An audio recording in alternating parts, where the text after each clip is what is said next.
We're going to the South Pole. We're not gonna see the sun. Dancing, singing, and vaping if we can only get past the gun. CC's gonna drive us. He's got a community van. Flat so it's got a compass for directions. He's our man. Santos got refreshments, drinks we mustn't miss. I just took a big swig, man, that tastes like piss. We're heading to the South Pole to prove the Globers wrong. How much have we saved Roger? $10 and a thong. Dave has brought his app, installed it on CC's phone. His wife just called a minute ago, said NASA we're at their home. Whitsitt brings his knowledge, he's been there before. With his 160 IQ, I'm sure we will not be bored. We're going to the South Pole, we're not gonna see the sun.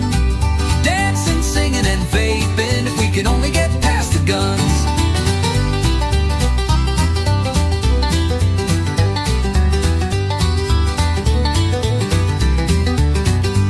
We're going to the South Pole, we're not gonna see the sun. Dancing, singing, and vaping if we can only get past the guns.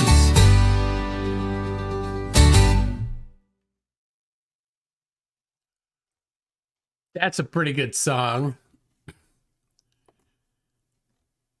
Let's see. There we go. Because that live stream, live chat is a different live chat. I gotta update it. How you doing? I just had quite the encounter with SOM. SOM is the GOAT. There's no question. SOM is the new GOAT of Flat Earth. Mikey Smith, you're gonna have to work with him in order to be relevant anymore. And of course, Whitsitt is crying in his mommy's basement, having been replaced by SOM. So anyway, what is your thought? What are you thinking? What is going on? I'm gonna get the live chat going here. If anybody wants to join, we can make that happen. If you want to join, all right. Rossi says your talk with SOM was spectacular. I love having SOM on because he's always so funny. I know, like, he had a bit of a like Craig said, it wasn't good. It wasn't good with him and SOM, but I thought it was fine. For me, I mostly just mess with him the whole time. So there you go. Let me grab this here. Let me grab this here. I don't know what how long to go. I don't have any plan. I just know we all need it to decompress after that massive SOM application. You know, just to be safe, right? My mom bakes cakes. Yes, I did get pictures of your brother in Antarctica. You know what? I could show them right now. How about I do that? I did get, like, they flat earthers. It's almost, it's just so pathetic. They never get this right. They always look at this like, oh, that's oh wait, that's not showing. It's not updating. Just a second. Just a second. There we go. They always get this wrong. They never can actually give you the flat earth prediction. They only will focus on the globe prediction, and they always get it wrong. Here's the globe prediction, and it says that there should be about 300 feet hidden. And how much is hidden? About 300 feet. Yeah, pretty good. So,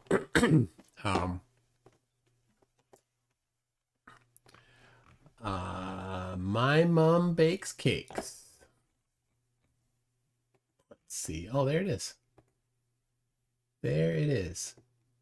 Save all. 2 downloads. Let's go. I gotta put it. Topics. Antarctica. There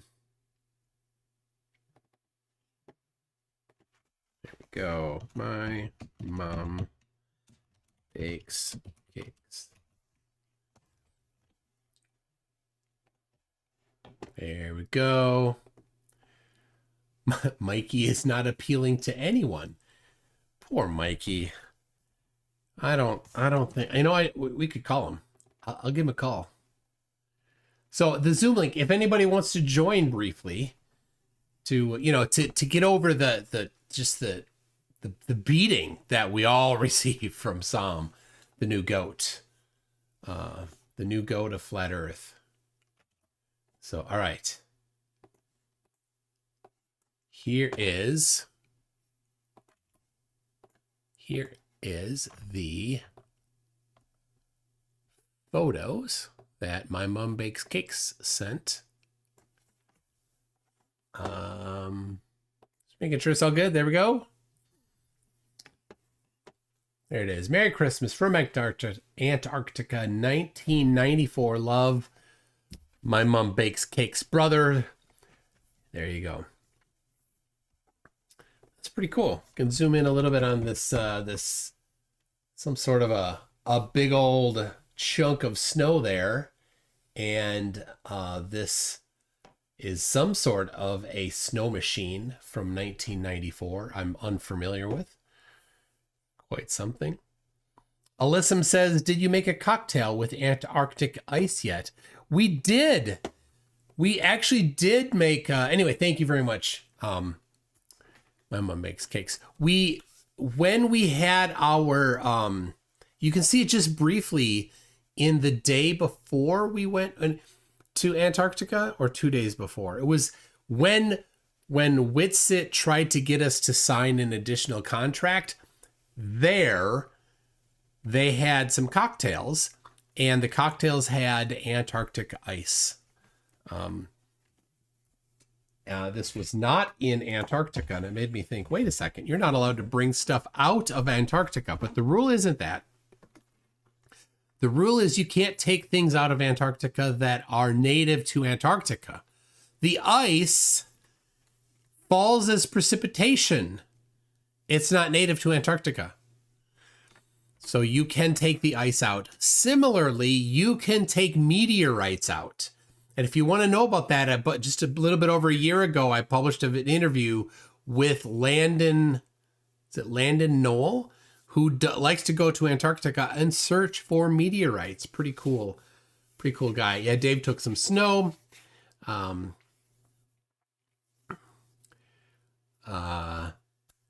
So Witsit is legally adept, bro. I've enjoyed playing these the videos of the trip, and the one that I rendered for tomorrow that will be going out at 8 a.m. Central Time is it includes the entire flight back, so it's a little bit long. There's a 4-hour chunk in the middle that's mostly just driving around, but there are days after we did more. Somebody has joined, and I'm hearing some feedback. I'm hearing myself talk back. Thank you. You have to mute the live stream. Algorithm, you gotta mute. I can't when it feeds back. Whew, it's tough. All right, algorithm. All right, what is going on? Tell you what, I'll mute you, algorithm. Okay. All right. Are you ready? Are you ready, Drunk Debunk? No? Okay. Where was I? Anyway, yeah, so the video for tomorrow is the final day. There's still some stuff we do, the flight, and then a little bit afterwards. And the day after, there is more. We did more science. After that, we got back a day early. So we had a couple other, an extra day. before we of other science that we did. So it's not quite as interesting. There's no build up. It's a little post, but it's all good. All right, we got some icy spin here in the house. How you doing, icy spin? Good. How are you? I am fantastic. Okay? Yes, I'm fantastic. Awesome. I swear I've had absolutely the worst luck with my mic. Every time I open an application, if it's like Streamlabs or like OBS, I don't know what's doing it, but something always changes my mic volume. Like I cannot figure out what it is. But you have a Mac, right? I do. What do you got? Yeah, I should just throw my PC away, I guess. Yeah, probably. You don't have those problems, son. My microphone does in fact reset. The Mac resets the mic volume. So I actually have something that puts it to where I want it and just runs occasionally. So. Oh, okay. Yeah, I can't figure it out. I'll pull it up and it seems like everything wants to take over it and change it to like volume 13. And then I'll go on to a call or I'll be talking to somebody and they're like, yep, can't hear you. And I'm like, okay, every time. But what's new? Going to Antarctica anytime soon? I tried. I tried to get the flatties to They don't want to take my bet. Yeah, I mean, they're so certain they should just come take my money. Of course, I'd win.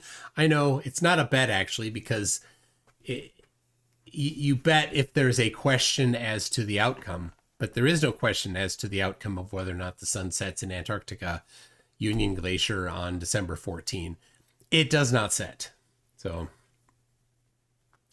Jack Fetter says, it doesn't. Why does Icy Spin look like a hostage video?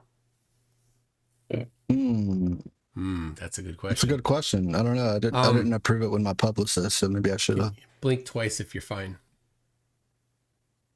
All right, we're good. Is that good? We're good. Yep. All right, we're good. It's the crater background. It's a nice photo, right? yeah. What crater is that? I actually don't know the name of it. There's some lore with it, but we don't have to get into it. It's just a nice picture. All right. Yeah. So last week I posted a picture of myself and Will that I took last week when I was with Will last week.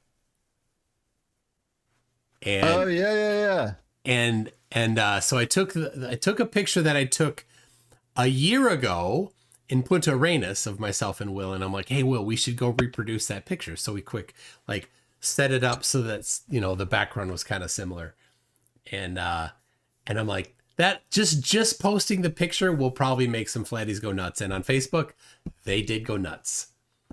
Yep, they did. They were posting all kind of stuff. I couldn't believe it. I sent you one. I don't know what you saw on EA because I know you went over there. I didn't. Yeah, I didn't. But I didn't go look. I don't need to know that they're just going to make stupid. every stupid accusation possible. Of course. Yeah. Yeah, of course. I mean, it's just a minefield of stupidity and people coping. Like I've never seen harder cope. Brenda can tell you the same thing. We were in a call a couple weeks ago. It's just despicable and yeah. That's all I got. How are you, Brenda? Can you hear me? Yes. Yep. Can hear you good. Great. By the way, people need to visit IC Spin's series on Demok, the absolute undisputed king of the flirfs. Oh my God. You have a video series on him? Yeah, couple. I've been right. Yeah, and it's not hard. You just got to sit for one good session with Wesley, and Wesley's he's a good teammate. And it's not hard. You say a couple things. You know how it is with Demok. You say a couple things to get him rolling. Just put one, and the man just writes music. He just writes music. Yeah, Wesley was no match for the Demok. I mean, come on. I mean, that was brutal. Yeah. I got announcements. If I can't do much, I can make announcements. Announcement supposedly, Russell Brand appeared on, I think, either Earth Awakenings or the 24/7 Earth Flat Earth on Politics server, and apparently, according to the Neil Cosentino today, apparently that was the real Russell Brand, and so I'm thinking that he's shopping around, probably looking for clicks, probably not having so much, visibility, wanting to increase his visibility, and might be doing a show. Might be deciding to platform flat earthers. Don't know what's going on there. Also, in the news today, Roger Leyland attended court, and it turns out that they're going to charge him with something called careless driving. Roger, he who? Doesn't quite understand. Roger Ledwell? I forgot it. Yeah, Ledwell. I call him Led Astray. Everyone's got a nickname for him. I got the last name wrong. Apparently, he's confused about this thing called careless driving, which he thinks is a bogus charge. But what was he doing? What was he doing? I don't know the circumstances. He's never gone into the circumstances, but he had a collision with another car. I don't think anybody was seriously hurt. I could be wrong. They don't always go. Roger, he's never had a ticket, never been in trouble, never even coughed in public incorrectly. So it's nice when things like this come up. Just little minor traffic incidents that he has to address. And he has a laundry list of stupid. It's just so stupid. It's like someone like lying about being late to class or something. Like, his dog ate his careful driving. Yeah. He's got 87 failure to yields. I mean, he has a laundry list of stupid little petty nothings. But he says he's never gotten a ticket. I'm like, and Vlad is live once again, apparently back from God only knows where, and is back to accusing Globers of telling Globers that we Globers need to adjust to the new world, which is that flat is going to be the rule of the day. Any day now, flat is going to take over. It's going to be the new thing. As soon as they figure out that pesky map issue. Yes. But Vlad is just kind of fed up with us, and he says, you Globers are just going to have to deal with it. I'm not going to hold your hand anymore. Not going to hold your hand anymore. You just are going to have to deal with the new reality when everybody knows that the Earth is flat. Right. Did you hear what he said last night? I'll wait on. Go ahead, Tim. I think Whale Panty says something to interject that I think is probably pretty important. It says, probing time. Here's a flat Earth fact for you. Icy Spin is credited on IMDb as the character Cup from the critically acclaimed movie Two Girls, One Cup. All right, back to the regular. That is fantastic. Actually, you know what? I had no idea. It's an honor. Yeah. Thank you for mentioning that. I love it. That is an awkward fact, but there we go. All right. Last night the secret is out. The secret's out. There you go. That's why I did it, clearly. Last night Vlad hopped on Ledwell for a bit. Yeah. And he said something particularly alarming. Normally I'll just tune out the entire podcast or whatever they call it, because they just sit around and just absolute spew garbage forever. Yeah. But he made an alarming comment, and they never do transcripts for it. Ed. He said something to the effect of eventually Globers are just gonna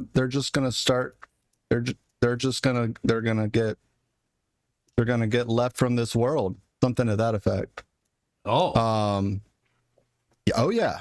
I'll find it, but they never make it easy, because the transcripts, they're so terrified of the gotcha that they turn off the transcripts. They disable the closed caption. Like it's just so silly. Like every precaution they take to not be a hit piece. Like just answer a question. Honestly, that's all we ask. Yeah. Well, there's a service called Whisper. Or get off the internet, I guess, is another one. Yeah. There's a service called Whisper that transcribes. They didn't know that, apparently. a Whisper for getting transcripts. In fact, it's Getting funny because transcripts, Arnold's over there. He's been working on a project of his own where he's actually got a pretty little smooth machine. He can do like word clouds for anybody, for like Ironwork, for I forget who all he's been working on, but Oakley, Ironwork, some of the bigger names. Really? And he'll say one word, right? Like I don't know, tortilla, and it'll show all the words that have like kind of been mentioned in the same area. You know how the word clouds are? They're like the biggest word and then like the smaller insignificant ones. Yeah, But yeah, he built it himself. Say that again. Rob Dignag. Okay. Oh man, that was a gold time. Whale Panty says, I recently updated Vlad's wiki flurf page with some other IMDb/Hollywood facts. I cannot find Vlad's page. I see doxing page says that Ironworks 92,000 aka Vlad. But I can't find his actual page, Whale Panties.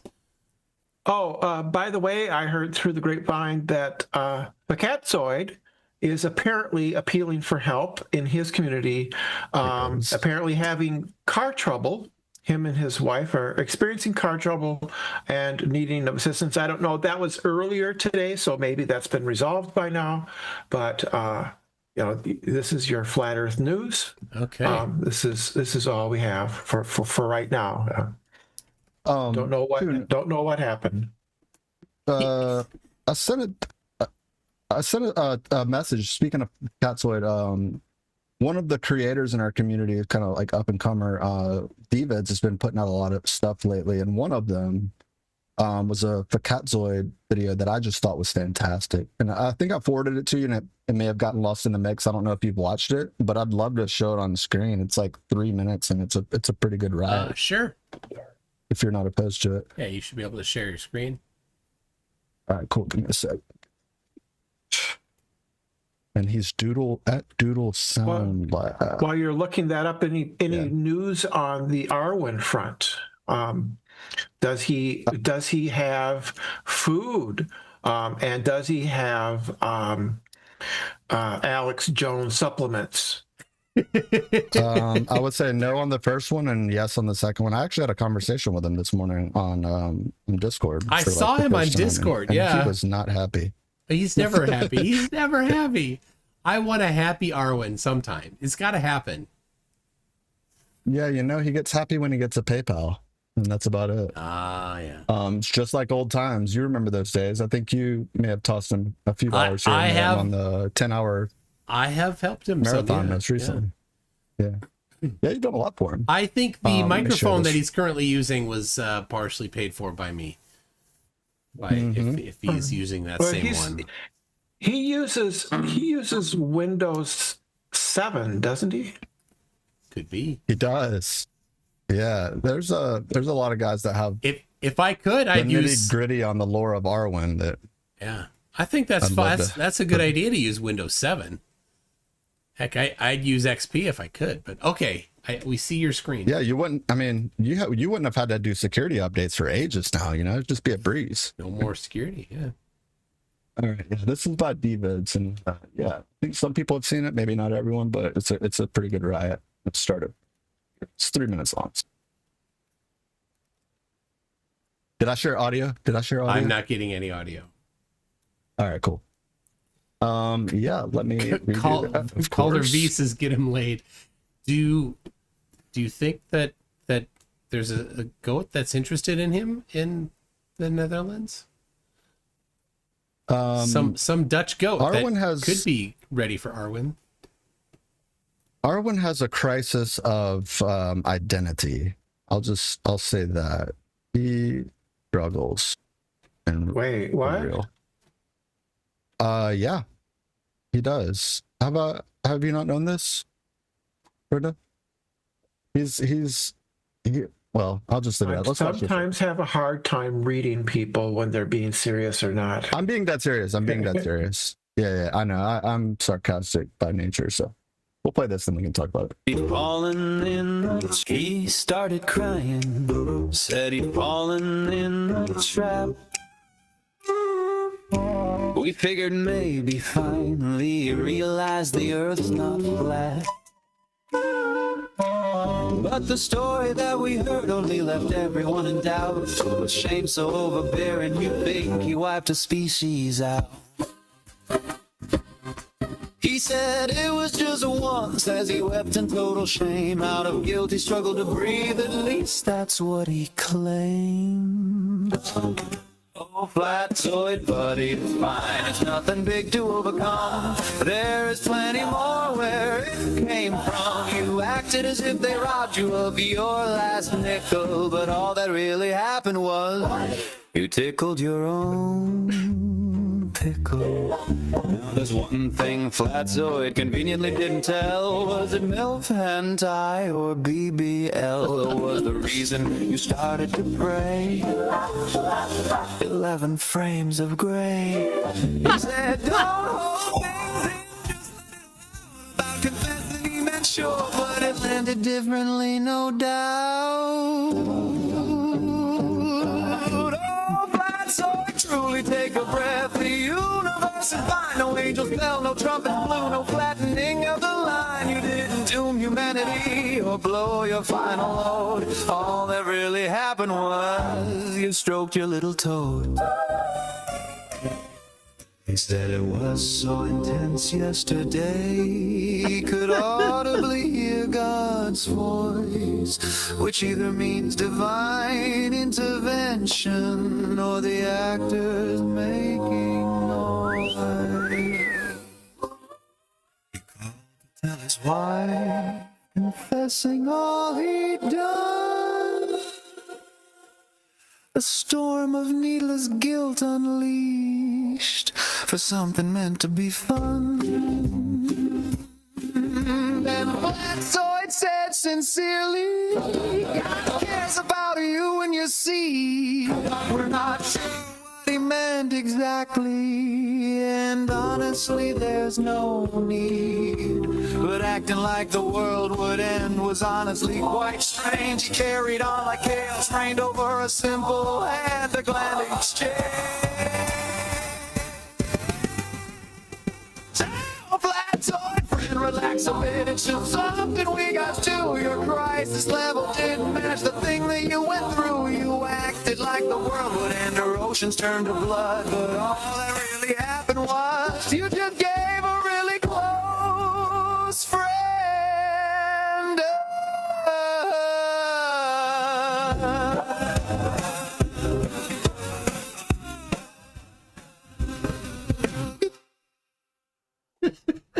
There you go. Oh I my love god. that. Well, okay. All right. That's good. 11 frames of gray was Wasn't that absolute fantastic? genius. That's inspired. That's inspired. Oh my god. He wove in some really, really clever stuff. And he's like, hey, what'd you think of this? And I'm like, oh man, let me rewatch it. And I'm like, dude, that is so good. I just couldn't get over it. But yeah, I thought I would share that. It's pretty fantastic. Yeah, neither could Flatzoid. He couldn't get over it either.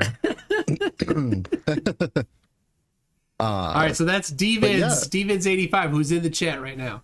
Yeah, I gotta. Oh my gosh. Yeah, Arwen's he's a nice he tries.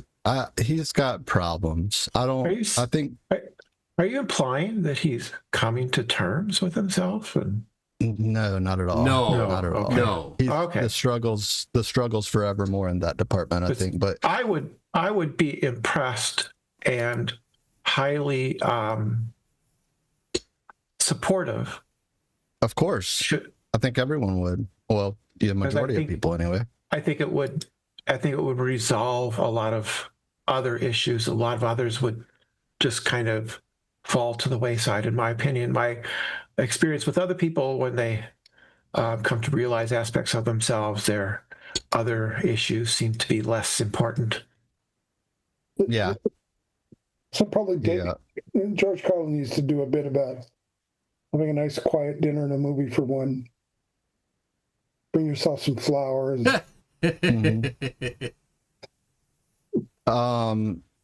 Yeah, he's an interesting character. Yeah, like I said, I had a conversation with him this morning, and we actually were just talking about refraction, and he just wasn't happy to hear anything I had to say, and so yeah, that didn't end well for him. Yeah. Refraction can be really upsetting to flat earthers. Yeah. Or reflection. Reflection, that's Reflection. right. Yeah. You know what? I actually need to look at the nuances between the two after stream. I'm sure there's some variation. Yeah, reflection and refraction. We don't. Yeah. There's so much more research to do on reflection. Mm-hmm. Yeah. And Sam said it so many times, it's got to be important, right? Yes. It's got to be. Bless his heart. Well, one of the things I remember most from several years ago, maybe 3, 4, maybe longer, was Arwen. I always had this titled in my mind. It was called Arwen and the Quest for Pants. And he got new pants.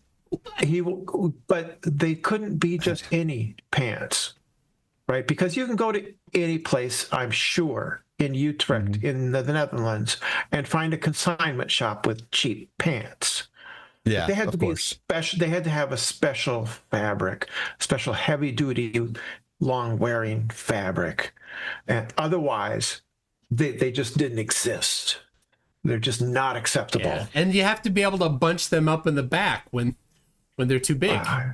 That has been. If you don't know, that image is burned in my mind. People may not know. Like, there, Arwen. He has maybe 2 pairs of pants.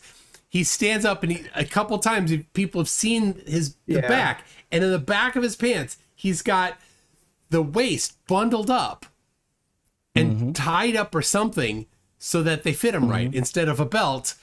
It's a that image is like burned in my mind, and my brain refuses to inquire any further. It's like a great big stop sign that says, just don't look any further. Just don't think about it. Don't consider it. Don't ponder what that means. Just move on. That's what my brain does. Yeah, he's I kind of fell into it's kind of watching some of his shows, and so that's been interesting. And he's still just on Rumble. He's still just on Rumble, just tracking along with 1.5 followers on average. It's remarkable. It's great for a resume, right? If he ever actually wanted to get a job, he is dedicated. He'll show up on the rainiest, snowiest, hurricane, blizzard. Like he will be there. Yeah, I would have lost the will every day. Because I would have lost the will to live a long time ago. Because it's so hard for him to show up on a rainy day. All he has to do is not go outside, and he's there. But damn it if he doesn't have the courage that today's going to be the day that his wave comes in. And he'll sit there for 45 minutes and he'll finally come up with a good title, right? Like every morning he'll think of a good title. 940 characters long, makes absolutely no sense whatsoever. It's just it's crazy, man. Astro Kate, Roger Ledwell and D-Man and JJ a couple days ago were speculating, wondering, pondering how it is that refractive and reflective telescopes work. Oh, man. Oh, my gosh. Yes, it is very interesting. It's unknown physics, unknown to me. Nobody knows. That they were pondering. I will tell you, I was not interested in optics until I got into telescopes. And it sounds really boring. Like you always hear those stories about Isaac Newton going out and getting obsessed with optics. And growing up, I heard those stories and I'm like, what a loser. And yes. Definitely. What a loser. Newton. Yes. What's up Newton, with him? What a loser. Yes, I know. First to class, last to leave, right? Just yes. But by the teacher. It's actually really interesting when you get into the weeds, just how to focus the lights, how to get the perfect shot, how to get rid of chromatic aberration. I mean, all this stuff is really deep and just fantastic, but you do have to sort of dive in. Yeah, Roger and D-Man have thoughts. They have thoughts about that. I'm well, given that they're flat earthers, I don't think those thoughts that might be a little generous. It might be generous saying they have thoughts. Yeah, we'd have to come up with a substitute, but I think I understand where you're coming from. So I'm trying. now there's reflective telescopes, refractive telescope, but SOM is going to make the refractive telescope. Those already exist. They're called Schmidt-Cassegrain telescopes. Refractive? Yeah, well, yeah. What they do. Been saying it wrong. Well, yeah, it's a Schmidt-Cassegrain. What it does is it's a reflector, right? It has the main sort of point of light that comes in is a reflector. Comes up to the secondary mirror, bounces back down through a lens to flatten out the image. So we have combinations of refractors and reflectors already in the field, believe it or not. I mean, you would almost think the people that design telescopes know what they're doing and they're not listening to flat earthers, but maybe we should. Well, where do they put all of the technology that communicates straight with like NASA headquarters? That's always what I've wondered. Like, do they hide it inside? Have they figured out how to melt it into the lens? Is it like a Google project and stuff like that, or? It's a lot of Wi-Fi. A lot of Wi-Fi. A lot of cell phones, 5G. We'll just say that, 5G. It's all 5G. Yep. Okay, so I see Ironworks 92,000's page. Thank you very much, Whale Panties. So, in case you don't know, if you want to adopt a Flurf on the Flurf wiki, you can. And Whale Panties has already done a little bit of work, and so if you want to adopt Ironworks 92,000, you may go and update the info box there and declare that you have adopted Ironworks 92,000. Is Vlad still taking submissions of emissions? Yes, but further than that, Brenda, I do have some cutting edge news that I found out last night, just browsing around like I do from time to time. And I think everyone here, well, I think you are, Toon, and maybe Astro K, maybe you too, Brenda, I'm not sure, but Vlad's doing an app, right? He has this app idea called Old World Ruins and Structures, Ours, right? Clever. It's ours. It's the communities, right? You give me the money, but it's ours, right? Kind of cool. So last night, he's been raising money. He's in phase 2, as he calls it, because you have to structure these things in a way where, you make people feel like they're giving not endlessly when you're trying to raise 50 grand from 5 individuals for $100 a month, right? It's insane. So he structures it for I think there's 4 phases, and he's in phase 2. And last night, wouldn't you know it, I jumped on there and the balance was $100. Mr. Vlad, he withdrew $2,000. Oh, dear. And he has the nerve to ask Toon for them tickets, right? I need some receipts, Vlad. I need some receipts. We need to know where this money's going.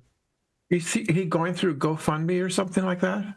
He's doing it through PayPal, and I don't mind dropping the link. Don't they have like terms of service, that things you can and can't do? You would think so, and I don't know what kind of safe.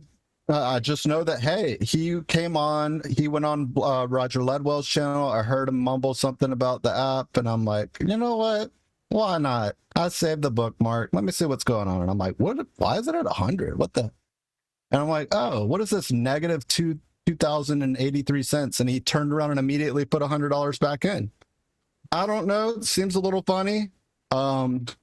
Not saying he's doing anything under the radar, but I mean, he's contributed probably $1,400 or $1,500 himself. He's the only person putting in. Wow. Maybe it was a payout to the developer. I mean, we can't assume, it could be paid to the developer. We can't assume, but he could have, right? Just on Rogers, he said that he's been taking time off for the app. He had already made the withdrawal. He could have said something right then and there. Yeah, I took money out because I had to do this, do that. And I'm giving him the opportunity to kind of address his community if anybody watches it. I mean, they're allergic to YouTube like the plague, so there's no chance any of them are seeing this. So, but the fact is, the fact remains that that's kind of on the Vlad front, and he's been taking some time off. I think honestly, it's just been given so much that maybe he's got a mom or a dad or a nephew he's got little ones. Maybe he needed to make a withdrawal for Christmas. I don't know. But it seems a Ironworks? little bit underbrow to do that to your shareholders, if you ask me. But Vlad has spawned. Yo ho ho. he has. You'd be surprised to learn. But hey, And a bottle of Mr. rum. OBS cancellation. A bottle of rum there, Max. Yeah, sorry. Hello. Are you coming in as Blacklight? Is that what's going on? No.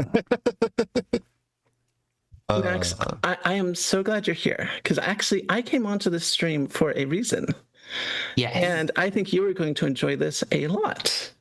So, Is it to say that the New Moon is not a DJ? the New Moon. No. Oh, yes, New Moon is not a DJ. No, hold on a yesterday- second. Max and New Moon need to do a DJ collab because you're both DJs.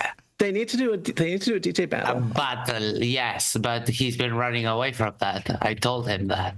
So yesterday, go on. Well, New Moon. There's a New Moon and a DJ New Moon, right? There's two people. Okay, so but we are talking about DJ New Moon as the fake DJ. Not a DJ New Moon, yes. Okay. Okay.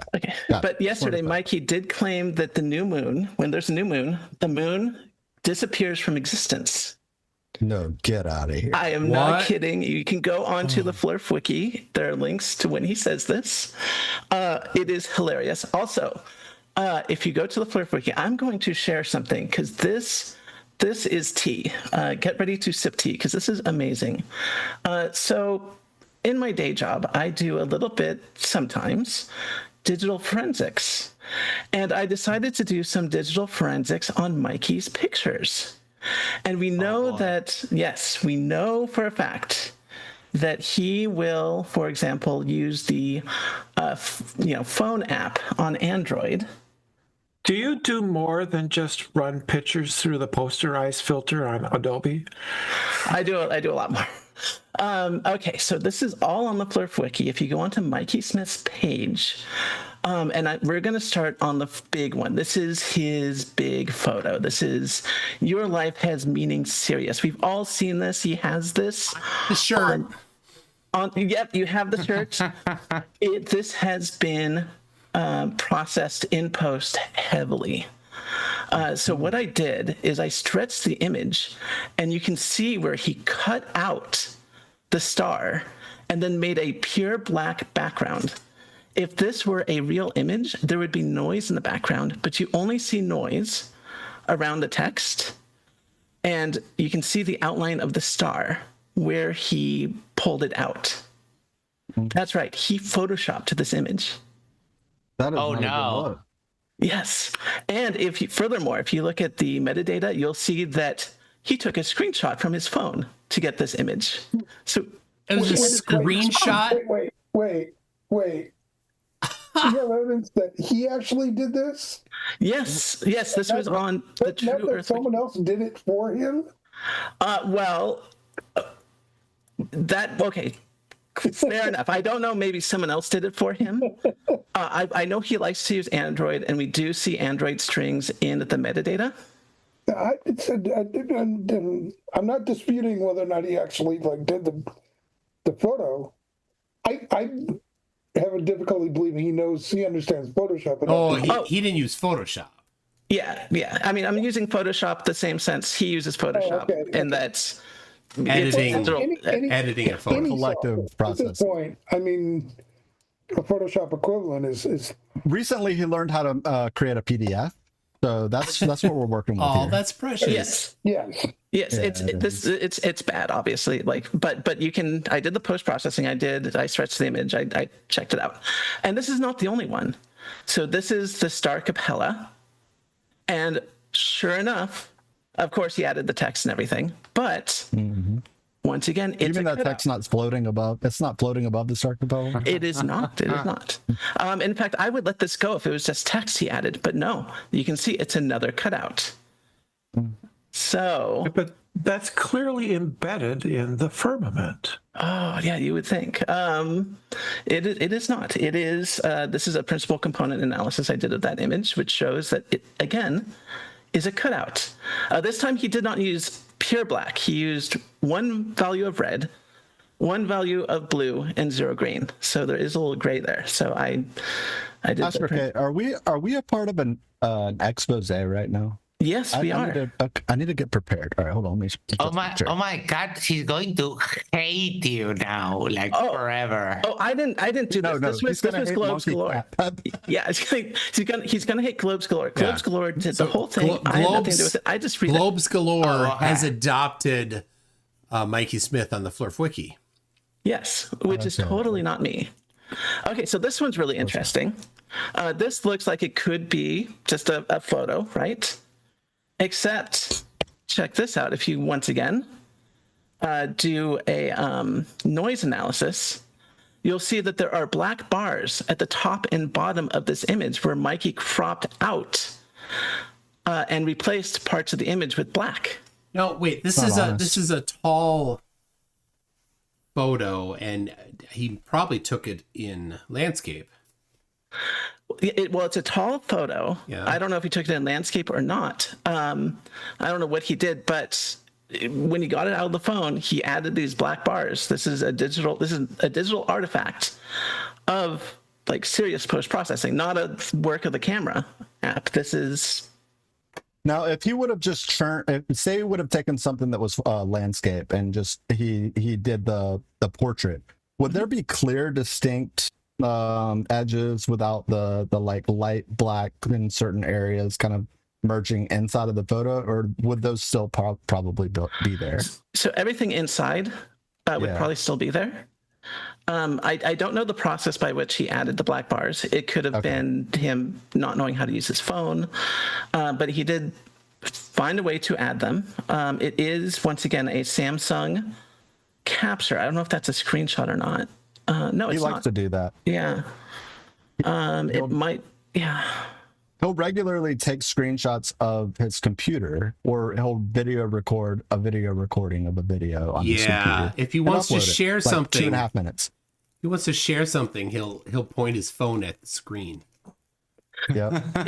And this one, I didn't even bother doing the analysis because you can see the UI in the image. This was yeah. That's ridiculous. He was showing this off as proof of the firmament. This is his grand, amazing picture, and there's an Android user interface there. Okay.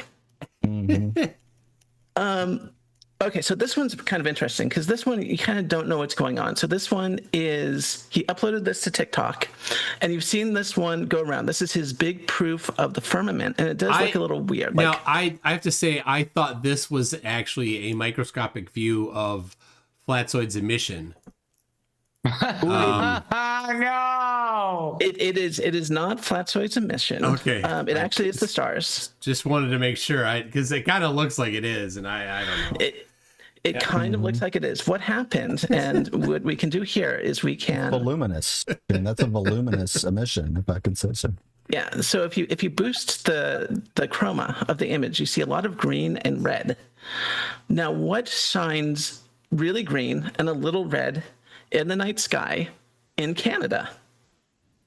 Would that be the Northern Lights? That is correct. Oh, I was going to say something about Flatzoid's emission, but yeah, okay. Oh. Yeah, I think IC Spin's got it right. Yep. Yeah, DVid's already covered that. So. Yep. And if you look at auroras, like really weak auroras in Canada or in the north, they look kind of like light pollution, just like you're seeing here. So that's what Mikey took a picture of. He took a picture of a very weak aurora and is like, that's the firmament.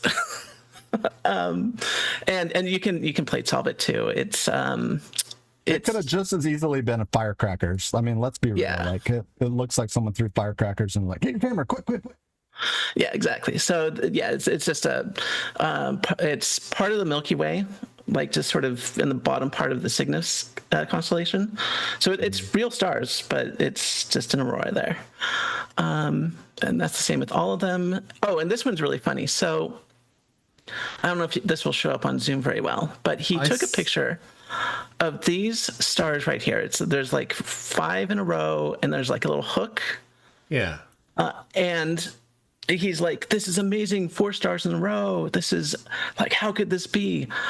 So apparently Mikey just rediscovered constellations, And I figured out what he was looking at. It's an asterism. It's called a Broca's cluster, and they sometimes call it like the coat hanger asterism, and you can pull it up in Stellarium. So this is what he did, and he was like, "This is the firmament, something, you know." And all he did was rediscover constellations. So good job, Mikey. Anyway, but that's it. I just wanted to point out that Mikey has been heavily post-processing his most important Amazing. pictures. Amazing. SpaghettiOs. That's funny. Not a good look, Mikey. Speaking of Mikey, should I just give him a little ringy ding here? I'd love to. Phone a flirt. right. Phone a flirt. I haven't heard that. I haven't heard that song in so long. I like that song. All right. Well, all right. We're I've gonna got a have phone to to pick with Mikey, but I'll sit back. All right. Yeah. I'll sit back. All right. Well, here we go.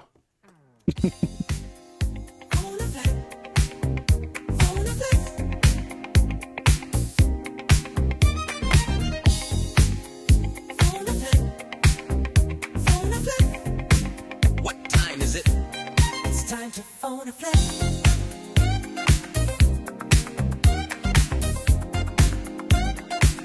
It's compressor.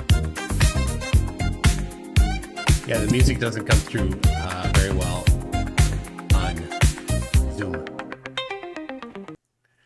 All right, calling him. He's been AWOL for a while. We'll see. Hey, it's Mike. Leave it after the beep and I'll get back. Dang, Mikey. All right. Did you let him go? I can't tell if you're leaving a Oh, message. yeah, I did not leave a message. He'll call you back in 11 seconds. Don't Well, worry. Hey, Astronomy Live. It went straight to voicemail, so I think his phone is off. Ooh. Okay. Yeah. Makes sense. Yep. Anyway, Astronomy Live has joined us. Welcome. Oh, will it finally give Mike permissions? Yes. Hello. It's Astronomy Live here. Yeah, it's a shame for Mikey. He has to post-process his photos so much. That's really quite the damning revelation there, isn't it? Oh, dear. By the way, why don't you tell us about the negatives you tried to show Mikey that you took yourself? Let's see. What have we got here? Oh my God, this gets worse. Oh, don't yeah. say it so. Yeah, Astronomy Live gave me one or two. Got a whole binder of them right here, and you got one in MCToon. You've got one on a backlight. Yeah. Shame. Would be interesting, Astrocade, if you could do an analysis of my raw scans of a negative and see if you get the same anomalies you get with MCToons. I suspect you'll find that is not the case. I don't think so either. I double checked because I wanted to ensure that I was actually detecting artifacts that you see only on stars. So in the pipeline for Android, when it takes a picture using the standard application, it does edge sharpening. And you normally don't use that in astrophotography. And so I used my own pictures because I know I never used edge sharpening there to see what the artifacts are on the stars. And if you look at Mikey's astrophotography, if you can call it that, you zoom into the stars, you'll see black lines around the stars. And that is the phone performing edge sharpening on the image. So that's how you can tell 100% that Mikey has been using his phone app to do a little bit of image manipulation. Oh, actually, I forgot the other thing. He says that he uses night mode to take his pictures. And if you go to Samsung's website, they say that it says that night mode uses AI to stack 30 pictures or 30 frames together. But you can't stack. He doesn't allow Astronomy Live to stack. Not at all. He's actually proud of night mode. Like he actually wears it as a badge of honor, and he promotes it like it's like sliced bread. I mean, he really is proud of it. So Wow. it's funny. It gets him what he wants, which is the image. Well, of course. Yeah. And you know what? He got a new phone. Let's call it 2 years ago. But there was a time where Mikey announced the fact that he got a new phone. And you know what? Damn it if it doesn't take a good firmament picture like his old phone does. You know what he did?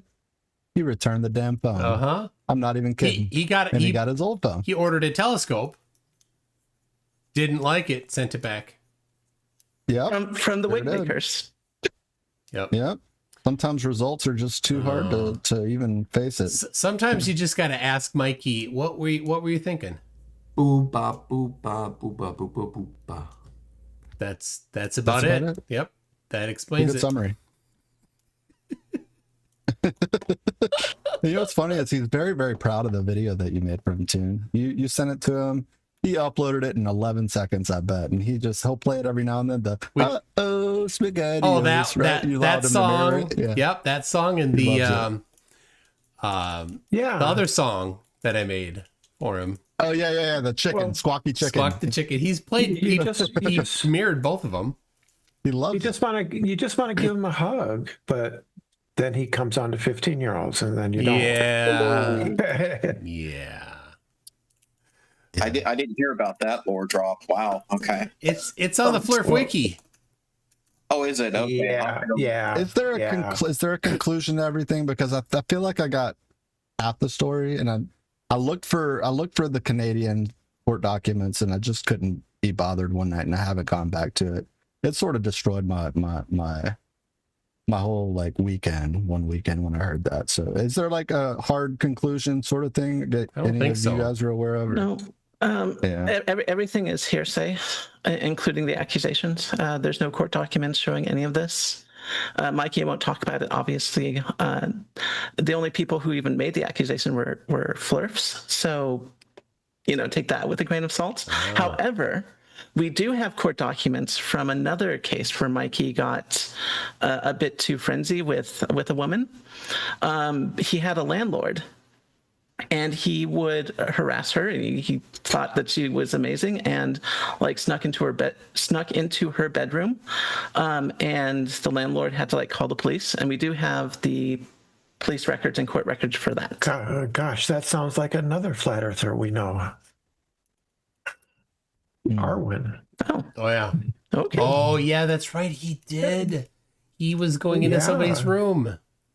Yes, he was. Oh yeah. Yeah, touching articles of clothing and such, if I remember correctly. No. Hey, Mike, what's going on? Hey, Mike number 2. Touching or wearing? Not a no. Hey, Michael. Hey, what? Which one? She was hoping that you would both say the one. What? The real Michael. Your name is not MCToon. I know that you are in deep cover. Like Bourne, like Jason Bourne. Yep, deep for sure. My middle name does not start with a C. But Michael Quartes. I sent you. He's the real MCToon. Okay, I am the real. I sent you a video. I sent the video to your way, and I don't know why I did that. I was not well in the past couple of weeks. It was just a strange. I get strange feelings every once in a while. Strange thoughts. I think so and so. No. Toon knows this most. It's like this person needs to know about this, and so I send him things. I send things to Toon, and he said, "Yeah, I already knew that," and it pisses me off. Brenda is always trying to be the first to tell me something. And, it has happened. It has happened. Yeah, that's good. That's nice though. Well, when's the first time that you heard about Mikey Smith's using the rotary saw on his heel? Was it from a message I can't remember that I may have sent you 11 seconds after it happened? I cannot remember. It may have been. I could not believe it. I put every warning label across the internet on that thing. That was unbelievable. I'm still terrified by it. I am your toe. I am so glad you were here, Drunk to Bunk. Did you catch the earlier part where we were talking about Mikey's photoshopped photos? I actually meant to come in about a half hour ago, but right when I came in, my son decided that now he was gonna start screaming and running around the house.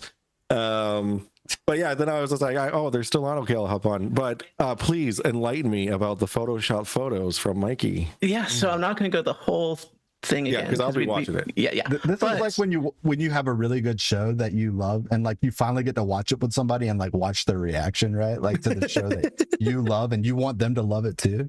Yeah, I hear that. So if you go into the Flurf Wiki, this is going to be the TLDR. You can see that Mikey in his famous serious photo here, you can see here, "My life has meaning, serious," he photoshopped the star and put a black background on. He's been digitally editing his images that he's so proud of that he wants to put in a museum. Well, wait a second. Can you show the text, right, where you showed where the stars were still kind of scattered in the text told there, him to put it but in a he removed museum? the stars around it, right? Yes. Well, it's not stars, it's just noise. Oh, okay, the noise. Okay. Yeah. So you can see the noise here. So this is another one where he cut out. This is a different kind of analysis. Interesting. But he replaced the background with a new color. Oh. He is not just like adding text. He's full on photoshopping here. Wow. Can I ask you a question? Isn't there the word truth? Isn't the word truth in his YouTube name, like truth? Yeah. Truth flat earther? Yeah. No, That's a little sus. Okay, continue. Yeah. No. Anyway, we already went over this, so you can rewatch the stream. But yes, he's. I can't wait. Yes, that's so amazing. Yeah. So, okay. I'm so far behind on Mikey. My son's been super sick. He has the flu, and my daughter has strep. So that's the fun we have in the house. So I've been waiting. Your son is super cute, though, even though he's sick. I mean, but when I've seen him on the show, he's a super cute kid. Oh, thank you. Yeah, that's why I married my wife. She makes cute babies. Yeah, he'll get over this. He'll get over this, and then you'll wish you'd go back to this. Yeah, I know, because it'll just get worse. So you didn't miss much, but yesterday Mikey did a live stream where he had people call in, and he had the same guy call in from before, a Dapper Dino. Yeah, Dapper Dinosaur. Yeah. Yeah, and he was trying to describe how like the moon phases work to Mikey, who. Okay, he's Mikey. And then Mikey just out of nowhere says that when there's a new moon, the moon ceases to exist. And no way. Yes, no. Yes way. Go on the Flirp Wiki. It's yes. Go on the Flirp Wiki. There's a link to that exact moment down at the bottom. And Dapper Dino's reaction to that was so priceless. You could hear him just be like, "Wait, what? Huh?" Yeah, he posted Control Delete. Close all the applications that are not responding. Right. He posted a post on his Facebook page, or not Facebook, but his YouTube, and he was like, "Yeah, this video didn't go as expected." It's so good. Are there the funny thing is, Mike covered that video with Dapper Dino and Mike, and then he had him on for like the third round, right? So you guys got to know each other a little bit, but like I think the running joke in the community was like he's really good at like kind of the backhanded like slight insults, right? Yeah, he lays it on really really politely, but everyone can feel it like when he it's good stuff. Dapper Dino is really good, but has any Flurf ever gotten the phases of the moon right? Are there any? So. I mean, you would think that just the law of averages. They think the Earth causes statistics. It, right? Yeah, they think it's the Earth's shadow, right? Yeah. I watch a lot of Planet Peterson, and he gets a lot of these people, and Blitz gets these people too.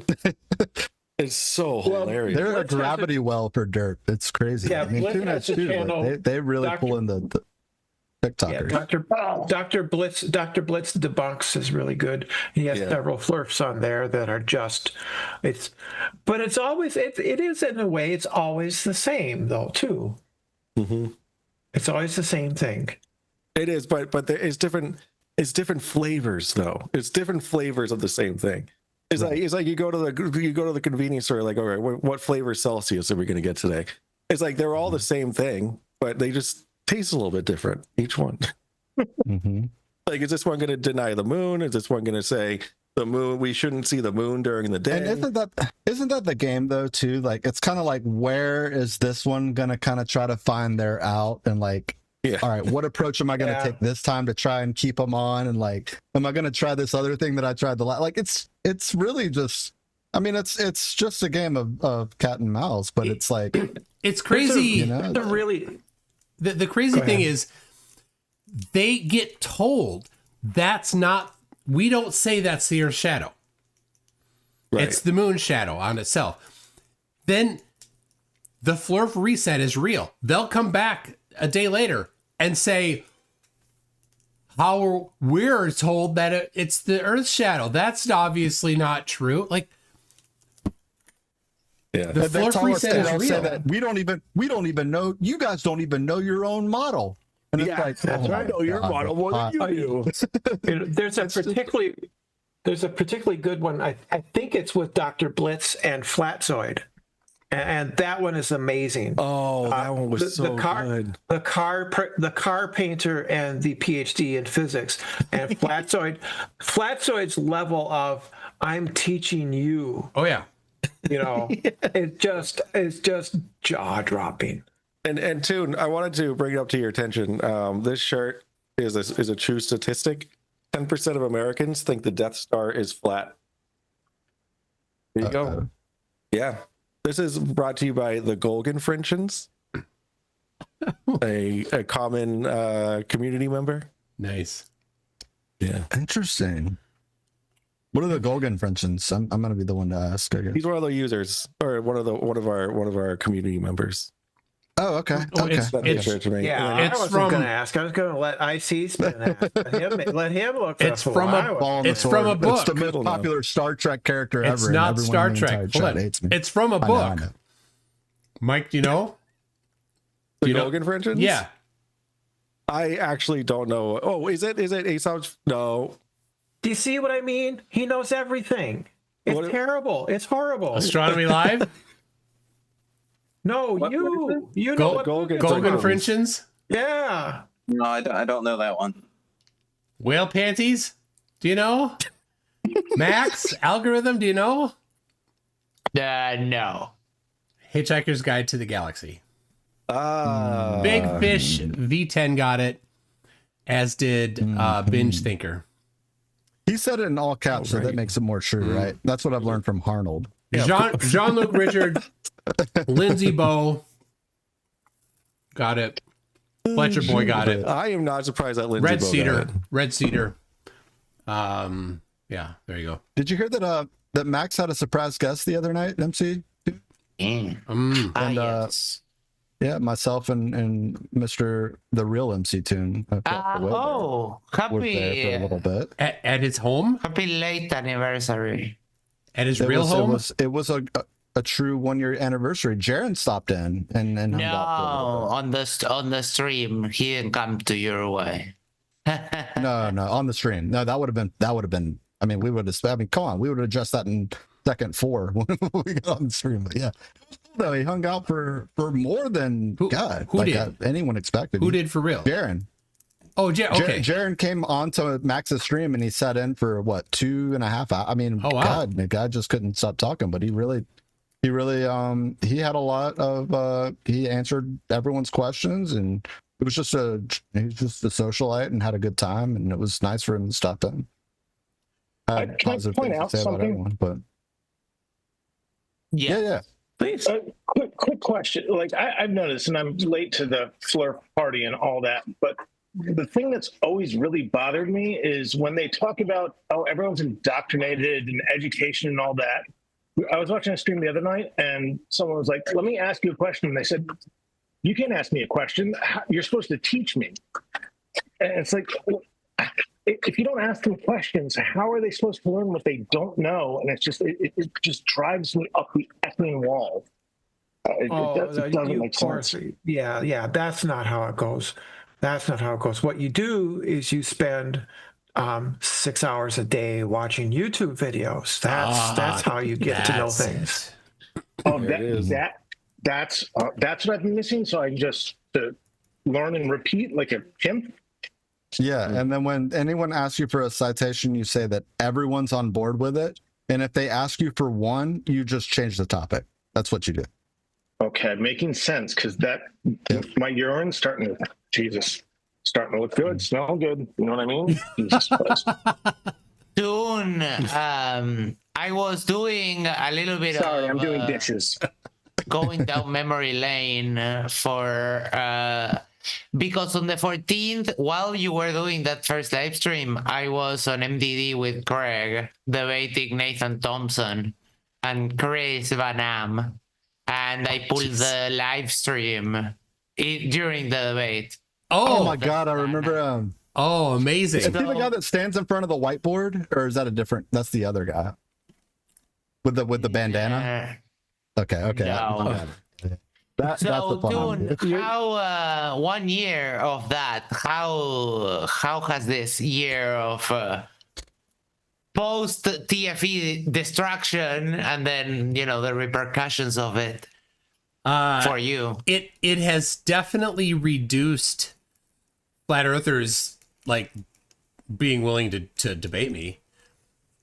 That they don't want to talk to me. Like I ask them and then they don't. And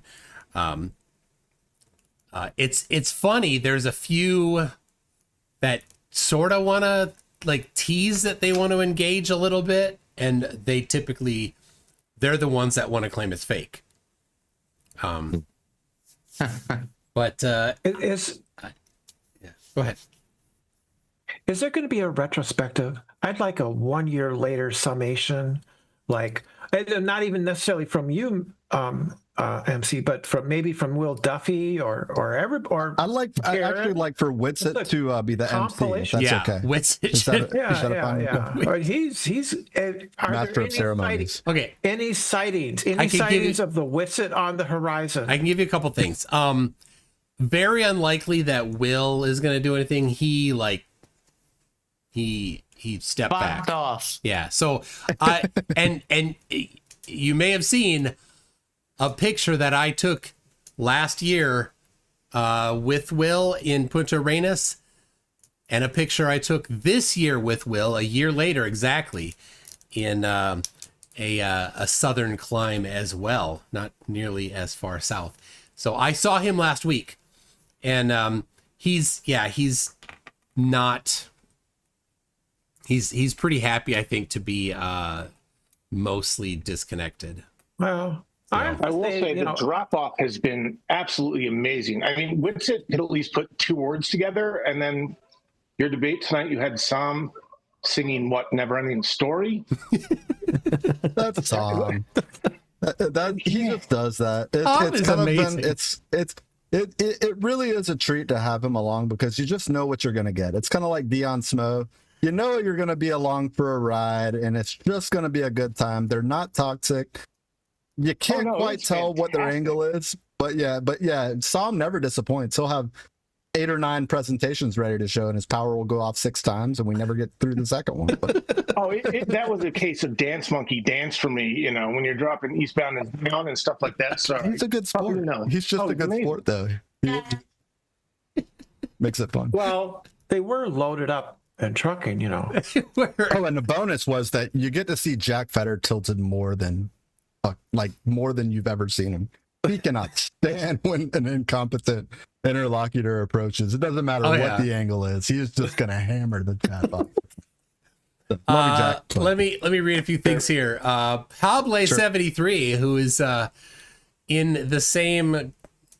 allegedly in the same country as Max, says so called for 750 Uruguayan pesos.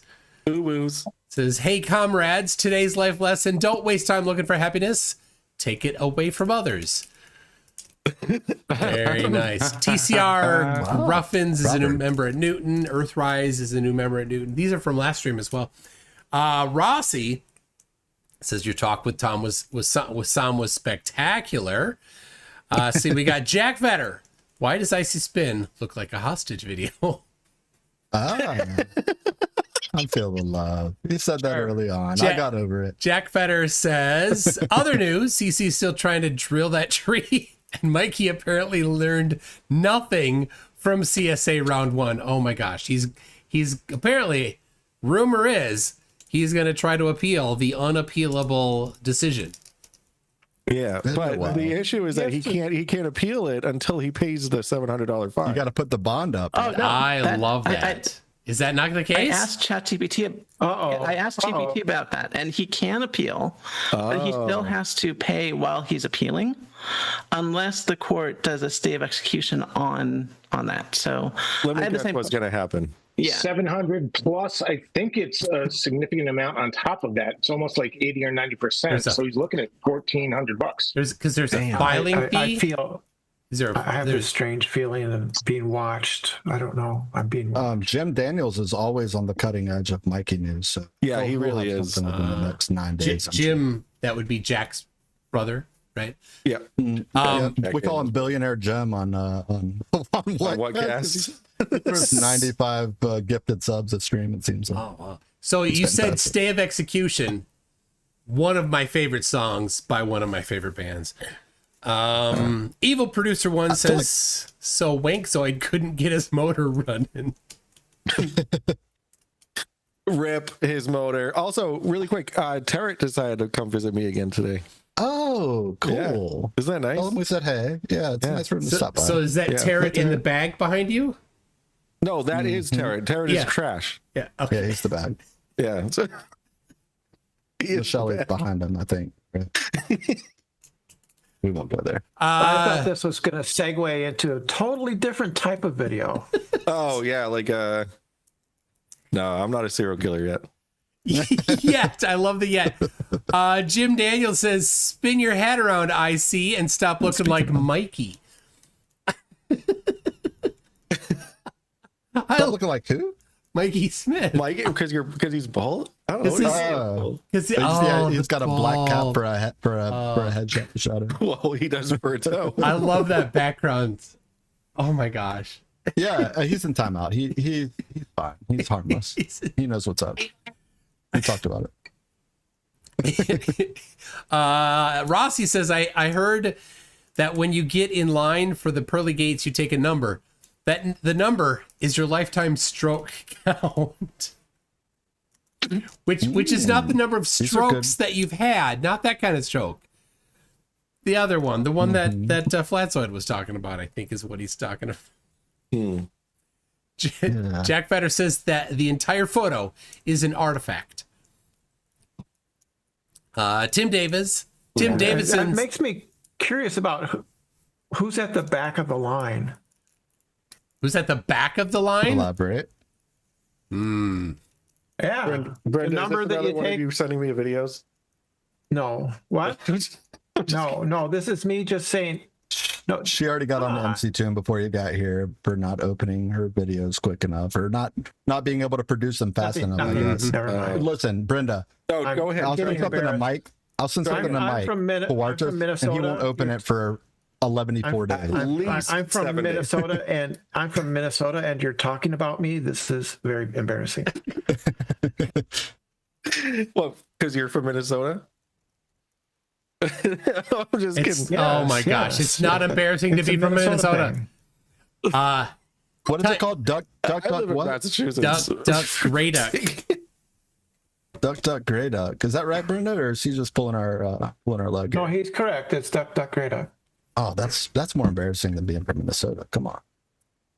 And so one of the cool things about Minneapolis is that in the winter they have these like sky bridges between the buildings. So when it gets really cold, you can just like walk inside between sky bridges. All right, hold on 1 second. Where's your copper mug, Toon? You need to fill that thing up. There's the Gray Duck right there. That's I agree. You need a tune wheel. I would call that Toon Shine. And we don't call them sky bridges. We call them skyways. Skyways. Yeah, you can. And there's an entire ecosystem inside there of places to eat. And stuff like that. It's so it's crazy. It's like Faneuil Hall. Yeah, but in the sky.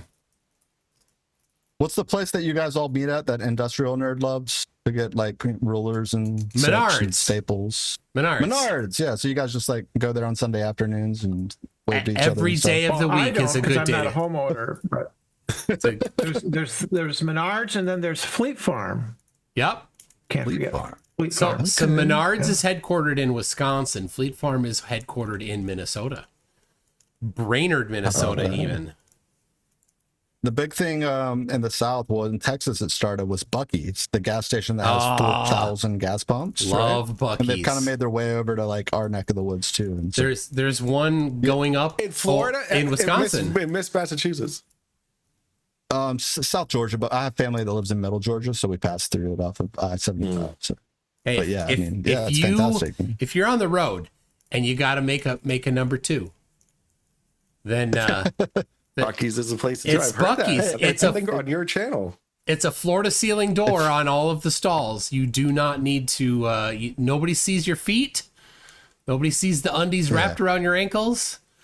It's none of that. You know what? If you have a craving for like 12 briskets, right, that are just ready made, you just go to Buc-ee's.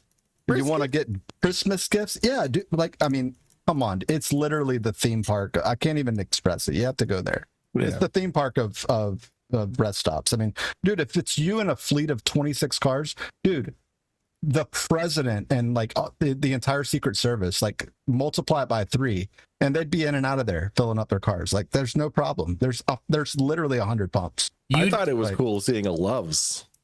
You can fill your car up. Better than Love's. Leave your car at the pump, go inside for an hour, and come out. And nobody is like, "Hey, jerk face, how come you left your car here?" Because there's enough pumps. Yeah. Oh, it's an airplane hangar. All right. I gotta look for Buc-ee's around me. Yeah. So. All right, let me read a few more. Tim Davidson says, everyone, it's been a bad day. If everyone could go to Discord and send me some adorable pictures of your credit cards, that'd be great. Great question. There you go. I can do that. That was very for sure. That was very heartfelt. Yeah. Front and back, right? Yeah, does the CVC need to be visible too? Because I could just type that in. Yeah, make sure you get your CVS in there. You'll laugh. A couple of weeks ago, someone used my credit card to buy like $20,000 worth of lumber and hardware. Was it at a Menards? Because it was not me. It was not me. Promise, it wasn't me. I learned about it because I got a text telling me that we'd gone over the credit limit on our credit card. That's awful. I mean, I'm laughing because you said it. That's terrible news, but yeah, no, I mean that was. It happens though. I hope it gets resolved. Let's all joke about people using credit cards that they don't own. You know what? I watched a movie one time called Office Space, and you get bills sometimes. You know what? Just get rid of them, right? Nothing's gonna happen. You know what? Yeah. The cable bill comes. The guy comes to turn off your gas. Tell him to get lost. Who was the character that Chevy Chase played in Caddyshack? Is it Chevy Chase? Uncashed checks laying around his place. Yeah, he was a professional golfer, whacked out guy. Chevy Chase was? Chevy Chase. In Caddyshack, yes, he played a professional golfer. Bill Murray was the groundskeeper who was playing. Bill Murray's fantastic. Bill Murray in that show was the best. He took it. He took that show. You guys know about like Bill Murray, like in just like real life, obviously, right? Like that's kind of a foregone thing. He'll show up. He'll just randomly like, do you remember The Chive? Like it was really kind of big with the younger crowd, like, I don't know, a decade ago, and it's still kind of hanging around. But like he became kind of a hit sensation on there. And all he would do is he would go to a college in a random city, and he'd go to Sigma Phi, and he'd just start doing dishes after a party. He'd just show up there and just start doing dishes. Literally, Bill Murray's in the kitchen. He'll just crash parties. He'll show up to your like kegger, like on a random campus, absolutely for no reason other than he's just Bill Murray. But like he got this like name. Like you should Google it like sometime and just be like, I wonder what there is to know about Bill Murray. He's just like a super clever guy and like just outgoing and like wants to do good for people and wants to like leave a lasting impression. Like, you know, make them remember him for just doing something cool. So that's a super cool. dude. Yeah, that's cool. He and Steve Martin did a bit where it's a common ad-lib comedy bit where you start riffing on each other, and theirs was this, they're looking at something off stage and one of them's going, what the hell is that? You know, and goes, "What the hell is that?" So I know what that is. I think of Bill Murray. I'm like, do y'all remember Space Jam when he was in there? He was in Space Jam. That's right. Yeah, he was. That's what I think of when I hear Bill Murray. Every time I like see, right up our alley. every time I see the sun in December, I'm like, "What the hell is that?" Okay. Oh, that's just such a dude. Like we skipped past it earlier, and like you gotta tell us, like, you remember when you were kind of questioning about going to Antarctica, like, you know, I just don't know if I'm going to do it, kind of sort of thing, and I think the whole community was like, hey, you should do it. Yeah, like you got this on your resume now, and it's just such a, like, I feel like it's just such a nice thing to just kind of have because of the people, like Jaron said, that will just straight up tell you didn't go. And it's like, it's just such, is it a weird feeling, or is it like, are you super, like, is it like something you feel like you carry a burden? Or I still feel like I want to be sure that I'm did what I needed to do, and people spent a lot of money, and like I haven't published a bunch of the things yet. It's been a year. I haven't published the data for several different things, and I'm like, oh, kind of feel bad. You know, I got the notebook right here. I got this right here. And I need to get it out there. But I do feel a little better because I published the long, just, videos. Not yet. There's more. I uploaded the one for tomorrow, and a few more after that. It's been good. It's been something to look forward to every day. Well, that's good. Yeah. So, and someday Roger's going to be up there with you on that. Yeah, can't wait. Yeah, I'm delighted to know that. So I want to see. There's multiple things I want to see. Okay, I'm sure all of us want to see. I want to see his resume that he submitted. I want to see the confirmation. Whose resume? Ledwell. Roger Ledwell. He submitted a resume. He's going in, yeah, he submitted an application to work in Antarctica, so they would pay him to come down. To who? Mm-hmm. Roger Ledwell. No, but who did he submit the resume to? To not to ALE, but like some other. It's the other one. Yeah, well, it starts with like a G or something. There's a lot. Yeah, I don't know. I want to see. So there's a few things. You know how Vlad wants to see the tickets. Yeah. I want to see the confirmation screen that says "Congratulations, you applied." That's what I want to see. Yeah. Okay. Mm-hmm. Yeah, you're gonna get that, I'm sure. I see G Adventures. So G Adventures, is that what it is? His resume probably is education, kindergarten through 7th grade, and then Arby's. And then a big gap. Greeter at Walmart, age 57. He's been mad at me lately because he a few weeks ago he made a video in which he demonstrated that you could unsub people from your channel, right? I don't like you at all, Toon, right? Like I just can't stand you. I don't even want you following me. So he walked us through a tutorial about how I log in as IC Spin and say, hey, watch this, guys. I'm gonna find there's that sucker right there, MCToon. All right, guys, watch me go over here.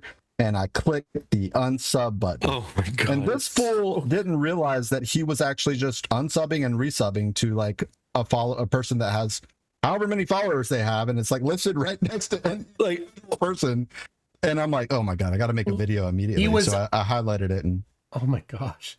Look, what I don't understand is there in that list of people it says subscribe, unsubscribe. What does he think the subscribe means if you're looking at a list of all the people who are subscribed to you? like where is the logical thinking here? And the worst part about it is like, okay, so Justin Johnson, right? I think the guy is clever enough to know that Roger's full of shit when he's walking through this tutorial, right? And he's like, Roger, no, that's not it. And then Roger's like, no, but it is. And he's like, okay, well, I guess I'll learn something new. And I'm like, JJ. And so I said something about, I'm like, JJ, you put him in his place, bro. Like, it's something stupid. Just be like, no, you're wrong. You're wrong. Like, what are you talking about? That doesn't happen on YouTube. And he just let it go. So I like told JJ in the video, I'm like, it was a 9-minute video. It was nothing, but Roger's been like watching. Yeah, I don't know why he's doing this. Like, and he's just been watching my videos like on a stream. He'll go and like peruse my page for like 10 minutes, and he'll like mention my name a couple times. The same with Wesley. It's because we kind of bother him. We'll jump in as he's got this new Google. Is it Google Meet now? Is that the thing everyone's kind of doing? Meet. Yeah. And so he's like he can like keep the trolls at bay because they can't get past like, you know, just the back lobby. But I'll just sit in there for 5 minutes. It'll kick me out, and then I'll just sit in there for another 5 minutes sometimes when I'm bored. Just because he'll just be like, oh yep, the trolls are trying to get in again. He'll say my name or something, and I just know that he's got an eye on the door. I'm sorry. Does he think he can keep out the trolls with that? Max is the hacker. But he'll mention you can't for the keep next Max 11 out. days. Listen, Max. Oh, okay, I mean, if you want to talk about the operation on air, we know what you're capable of. That's why you won't come on camera right now, because you're actually working on something tops. Hold on. Mark Sargent is live right now, and Jonathan Morandi was maybe going to be on there. Hold on. Oh, okay. Call him up. Let's see. Hold on. Oh, hold on. You got to remember to get your Great Britain phone number enabled. Skype died. Yeah, I forgot about that. Yeah. Awkward. Well, actually, that was a great time when Karen B. That's the one that he. That's the one that he knew. The one that I have now, he does not know. Okay. All right. Oh my gosh. He's 59 people. I still remember that phone call too. Yeah. He's like, oh, we don't get a lot of people from Great Britain. All right, what's going on, caller? And it's like, hey, and Karen B's like, oh, she went nuts. But she's out. It's not. She's not in anymore. It's DJ Curious. Another one that no one even knows if he's even a DJ, bro. He just sits there, though. He just sits there. The laptop. Yeah. And Mark, oh my gosh, and he's in there with his drumsticks playing air drums. Nobody is so annoying. Nobody with the scrolling glasses has ever looked cool playing air drums, and having glowing sticks in your hands doesn't fix it. And then slap the glasses on that scroll flat earth. That's what DJ Curious is wearing right now. Is the I don't doubt it. Gosh. Sometimes I feel sorry for him. For instance, they've had Dearth on a few times, and Dearth will go for the inappropriate jokes because DJ Curious, nice guy, don't have any qualms about him, right? He's trying to find his way. A little wet behind the ears, but he's got some sweet tendencies about him, and like Dearth will really hammer it home.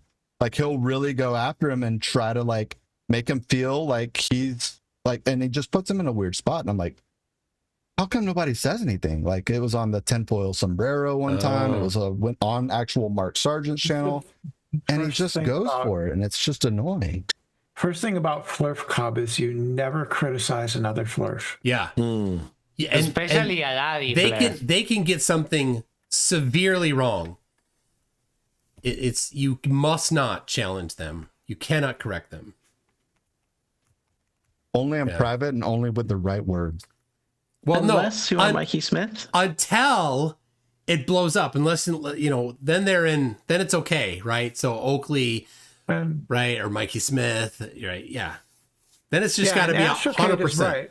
100%. Astrocade is right. Mikey Smith made the mistake of telling other flurfers that I am the big flurf here because I'm going outside and taking pictures and you're just sitting at home, which, to be honest, is kind of a fair criticism. Yeah, it really is. They did, but Vlad, that really pissed off Vlad. Mm-hmm.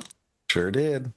I got a deep cut question, Toon. It just popped into my head. Do you remember you shot the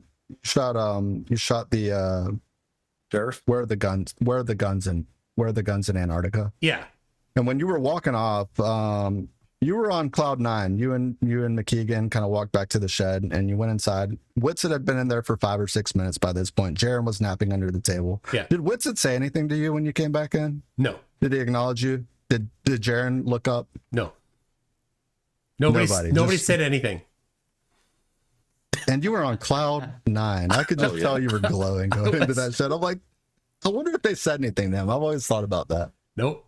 I'm like, that would be cool. If they did. had to have heard it because they were close enough. Oh yeah, there were people. I think there were people outside behind, because that was the smoking area, like the hangout area, a little bit behind the shed, between the shed and the bathrooms. But I don't know.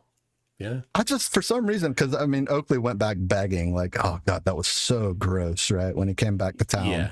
But like before that, I was like, I wasn't sure what his position was. I thought he might have been like, hey, Toon, that was cool, but like nothing, whatever. Like, you can't expect much from the guy, but it would have been cool. I think only Dave and myself experienced this.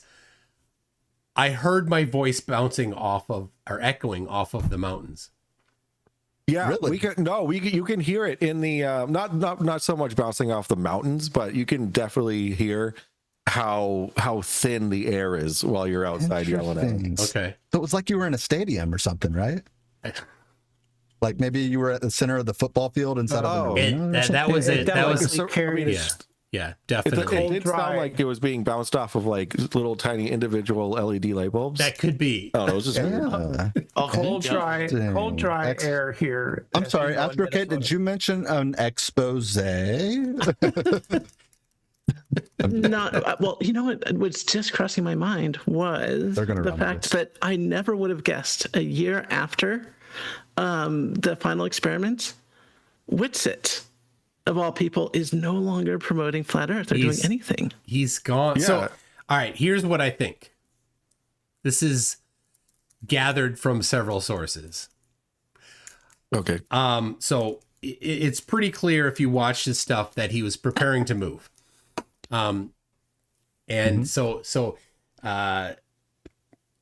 Right. You look at what happened a year ago. He got back from Antarctica on the 21st of December, had that argument with Kai that she recorded. She posted that in March.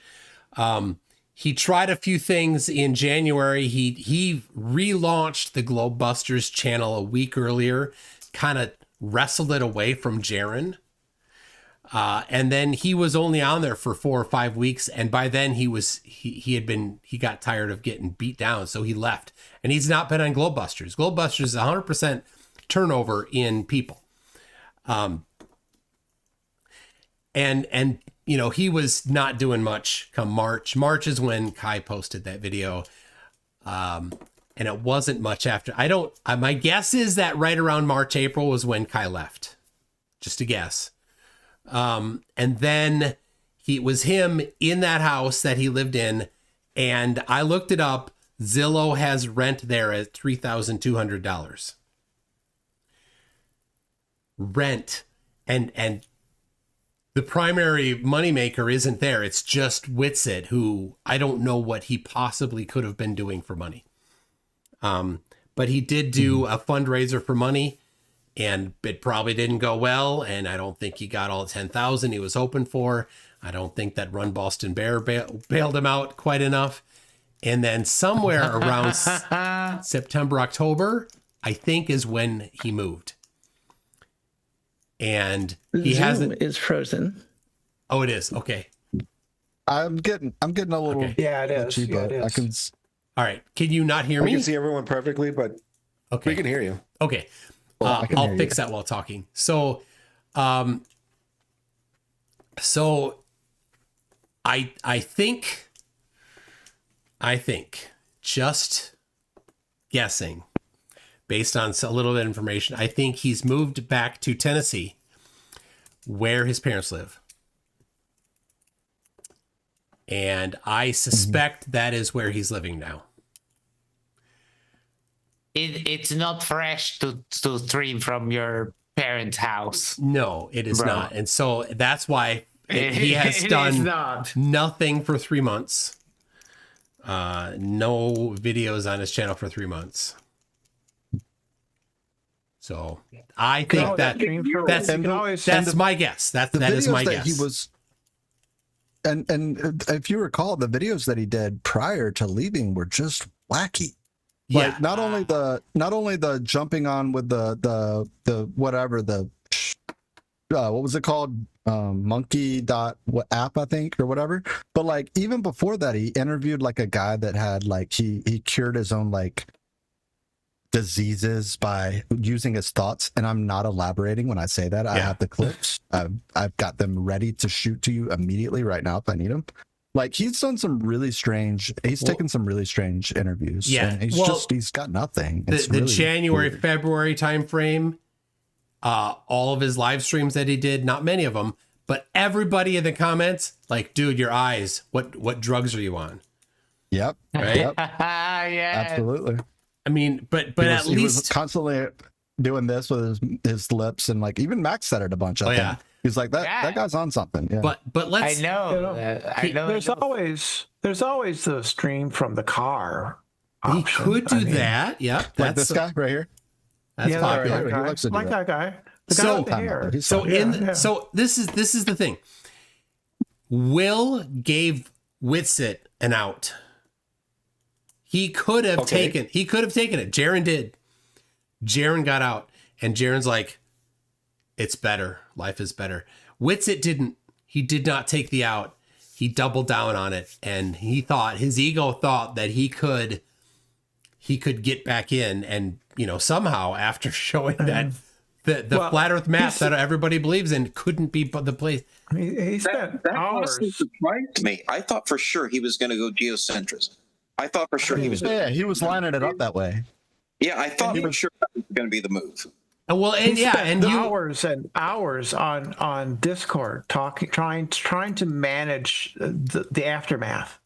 Well, he did the series leading up to it where it was something to the effect of like blending the two together, right? Yep. Like he called it something that was like, and he would show like the model. Even I remember Hakeem being in chat like, "Are you a Glober now?" Like, it was like everyone was kind of skeptical. It's just never going to go with flat earthers. Just not. What was the out tune? Am I missing a the out basic was piece? the out was he could have given up flat Earth, right? How many times have you heard him say? I don't know. I've heard him say many times that he gave up a 6-figure salary and instead kept flat Earth. Right. He could have been a commentator if he just give up flat Earth. Right. He used to teach his math teachers how to do math. A commentator of what? So, well, all right. Look at Alex Stein. Okay, flat earther. Yeah, but he was maybe going to go to Antarctica, right? Mm-hmm.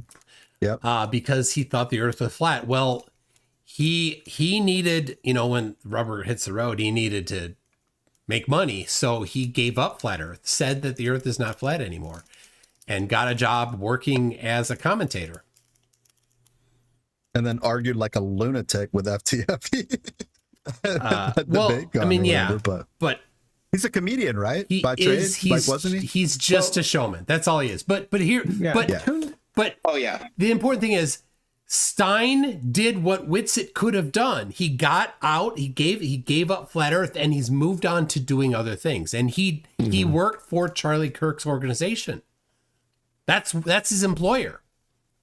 Mm-hmm. So Stein, to me, I mean, off camera after the Tim Pool thing, like Stein puts on a very different personality on camera than he does off camera. For sure.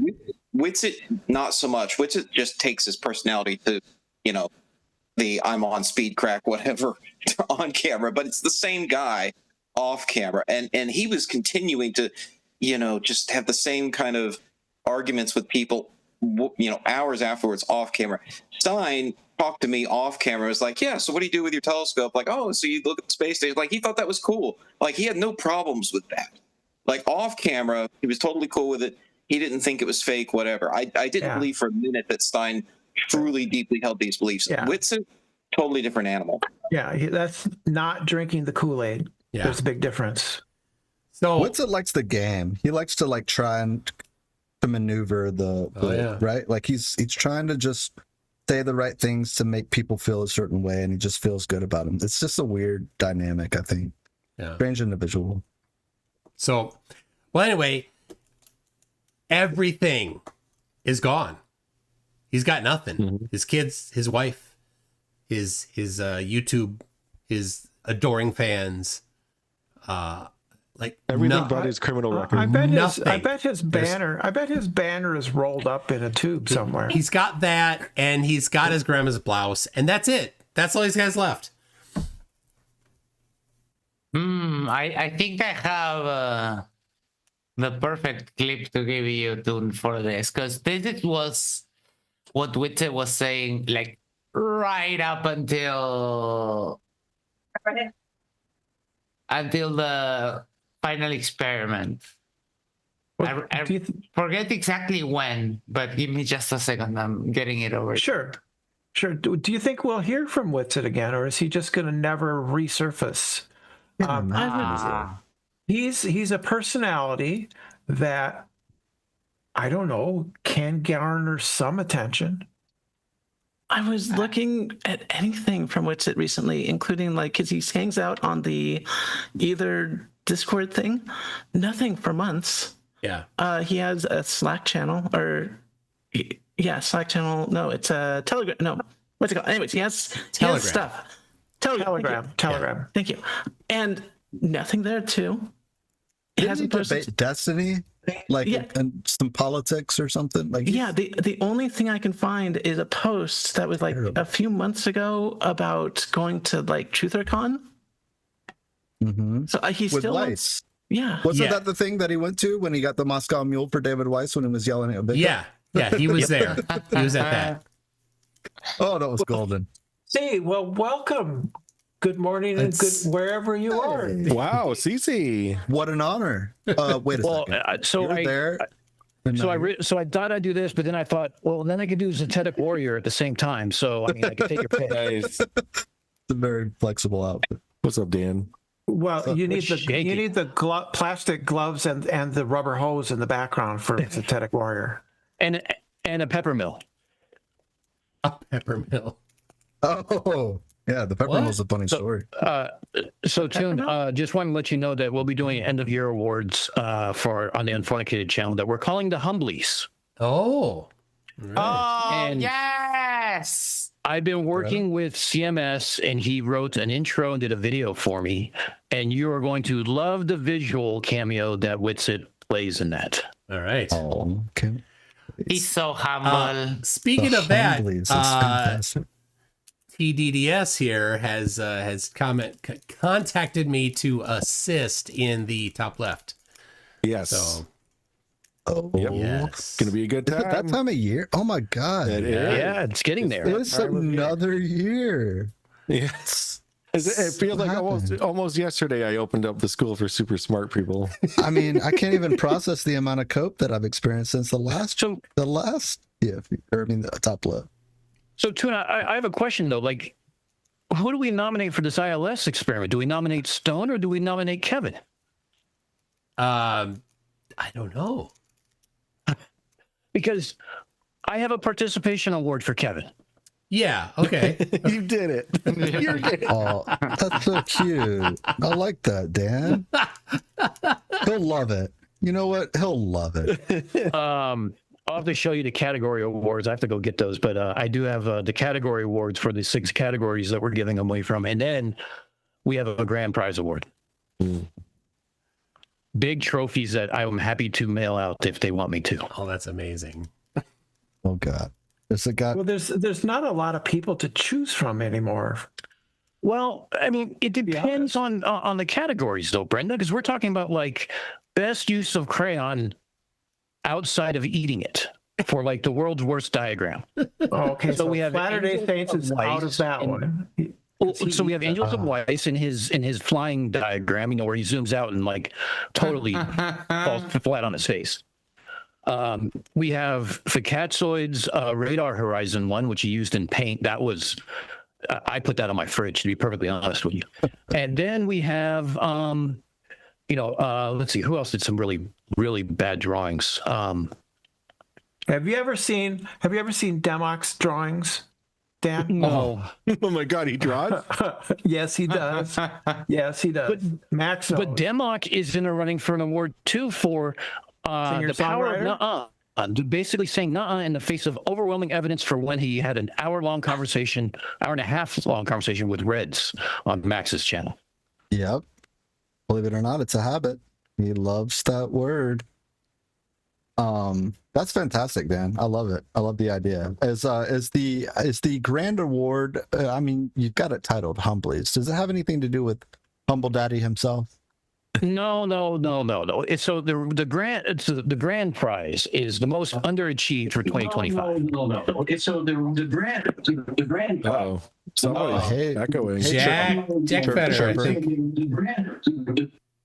There you go. Okay. There we go. He fixed it.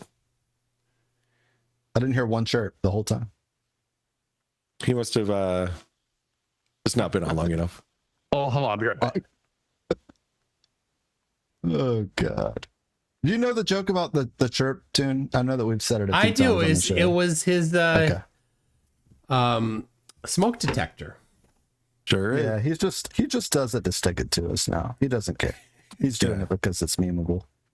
So here you go. Here's your category prize, Tom. All right. It says the Humbly Award presented by Unfornicated. Oh, is that a horse's ass? It absolutely is a horse's ass. And the grand prize is a larger one with the shape of a gold star at the top, because we know how much Flirts love gold stars, with a horse's ass on top of that. And that is called the Rear Admiral's Award, because I was Navy, and there's the giant rear on the top. Dan, that's clever. I like Amazing. I can't take full credit because people in the community helped out with that. That's awesome. And I'm also working on the ILS debunk finally. Are you doing a nice. Are you doing nominations and the award show? You have all the dates published, I'm sure. Like Nope, not yet. I would want to check with some guest speakers, because we added Toon and FTFE sharing a Moscow Mule in the crowd of the award show as part of the video. So I hope you don't mind us using your likeness, Toon. It is a rather small, normal-sized Moscow Mule, not a very large one. He'll be flattered, Dan. Don't worry. I am planning to do a holiday party, holiday movie review, a bad holiday movie review, and I'll have some sort of a mule as beverage, a pint-sized version as well. Well, there's nothing but rum on my channel, no matter what. So nothing but rum. But I need some guest presenters. And Mike from Drunk the Bunk Show is offered. You know I'm in. You know I'm down. Come on now. Keep me busy.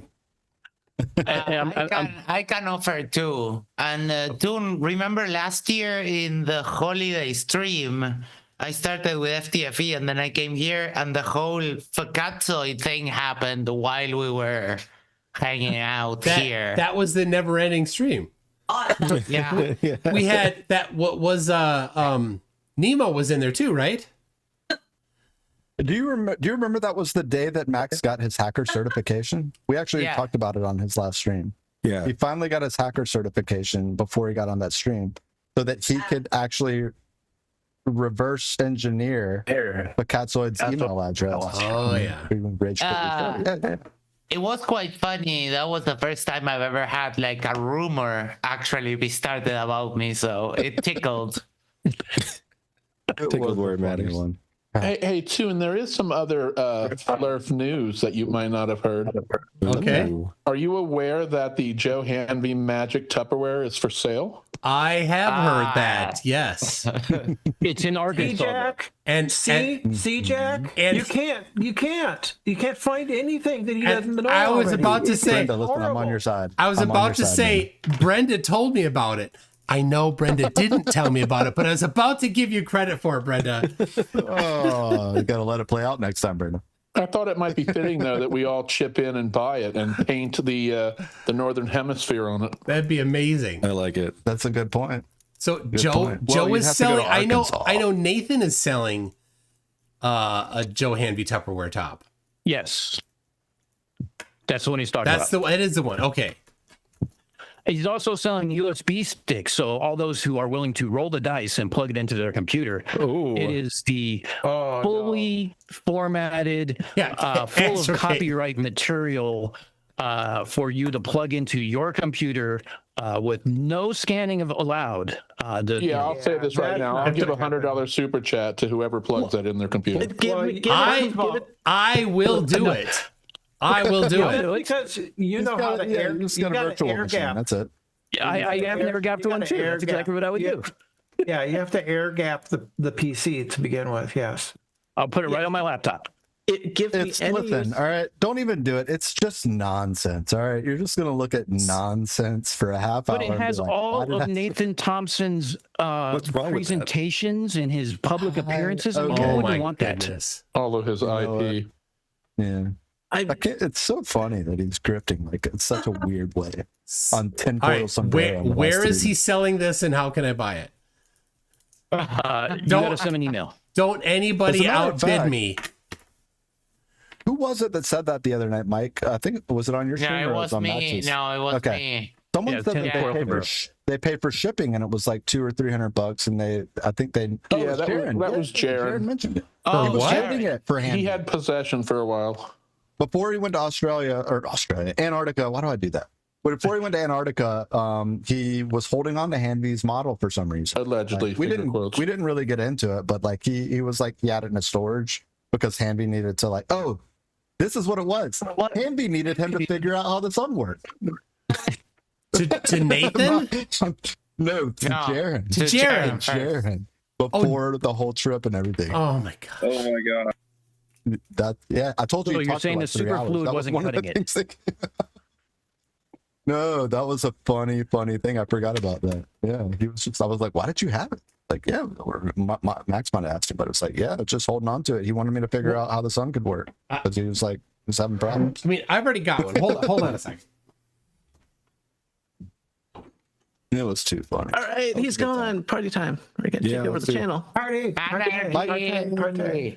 I was surprised when you joined, Mike. I made thought my you were own. going to say something to You know, Jaren that what night. we really need is advanced copies of Nathan Oakley's book, chapter by chapter. Yes. Oh yeah. Oh, see, Toon already. Well, yeah, I was gonna like. Jaren has a thing where he just talks. Yeah. So I didn't really want to interrupt him because it's not my show. So. Yeah. It even makes things sound weird when you talk through it. That's the overhead light. Or this way. Or this way. Does it sound weird? I like that. When you see the lightning and then hear the thunder, it's Oh a my rumbling gosh. of the dome. That is so. They're so stupid. They're like, No, that's actually what's happening. how high do you think the dome is? Do you think there's air all the way to the top? You can't have sound echoing with no air. They're just so dumb. How high do you think they are? Where's the exhaust? That's the valid question. Like I put in chat, thing- it's like The thing that I've been with the- asking sorry, go ahead, Dan. No, so Witzer was in Antarctica surrounded by all that white snow and he couldn't sniff any of it. That was a tough thing. I bet he was having withdrawals. That's why he just forgot that 11 cameras were pointed at him 24 hours a day. Well, that's what all those lines were. That's what all those lines were Oh my in there. gosh. The funny thing is I'll just be like, hey, can you explain how the 24-hour sun works in Antarctica? And they'll say, no, think about this. The sun goes south, so it has to go outside of the dome. And they're like, yeah. I'm like, no, think about this a little bit more, okay? Like, how does the sun go outside of the dome, but also, like, and they're just like, bro, come on, like, you're really gonna do this? Like, every single one of them do that exact line. Yeah. And they just It's will a not garage address door it. They opener. choose not to understand it. Yeah. He has a garage door opener. Speaking of Democ drawings, I drew a drawing for Democ, and he told me to get lost. He's not going to look at my drawing, and it was paint. It was just paint, and it showed the sun outside the dome. Like, how does this work? So one of the last times I spoke to Whitsett, his deflection was like, go to the gym. Because that makes a lot of sense. Or Why do I feel like we're going to be doing an intervention for Meta. Icy Spin within the year? Hey, get out of here. So on Facebook, I that Jenny Griffin, she's insane. She has 10 sock accounts. Seriously mentally ill, claims that she's working on her PhD in psychology, claims that real professors at UCLA are flat earthers, physics professors, like just everything's a lie that she says. She says, we modeled the sun for flat earth. I'm like, post it, or prove that you are lying by not posting it. She posts a thing that's just a bunch of claims. The sun does this, the sun does this, the sun does this. I'm like, that's not a model. They're so dumb that they can't understand that just a bunch of rambling nonsense isn't a model. And the reason why is because when real explanations for things are given, it makes no sense to them. So when a nonsensical explanation for something is posted and it doesn't make sense to them, they can't distinguish between the nonsense that doesn't make sense to them and the real stuff that doesn't make sense to them. So they think it's just as good. Well, I mean, tonight Sam said he would tell you how high the building he would see as soon as you told him what floor was visible. How much was obstructed. He's going to tell me how much was it. It's supposed to be obstructed. Oh my gosh. Wait, what a second. 10 to the negative 17th. What did that turn out to be? 7? No, a math error. This is a new numerical method in the mathematical sciences where you take the conclusion that you want and you put it in the equation. Yeah, you start with that. Yeah. So then you cancel everything out, and that way the only thing left is the answer that you want. I see where you're going. Toon, here's the part I'm going to wrap my head around. You're saying she said that there's professors at UCLA where Terrence Tao and his cosmic distance ladder is created, right? And he talked about all this in a great video. 2 videos. There's flat earthers there. Physics professors. How does CC call it again? What's the word he uses? Oh, yeah. Flat earthers are fucking nasty and stupid. That's right. I'm glad he's here. Sorry, I hit the wrong button, but it's this button.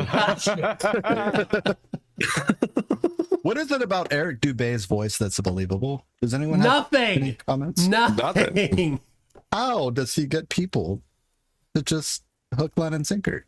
They're dumb. Is it because he's so mysterious? Like, I don't get it. It's because they're dumb. Appeal.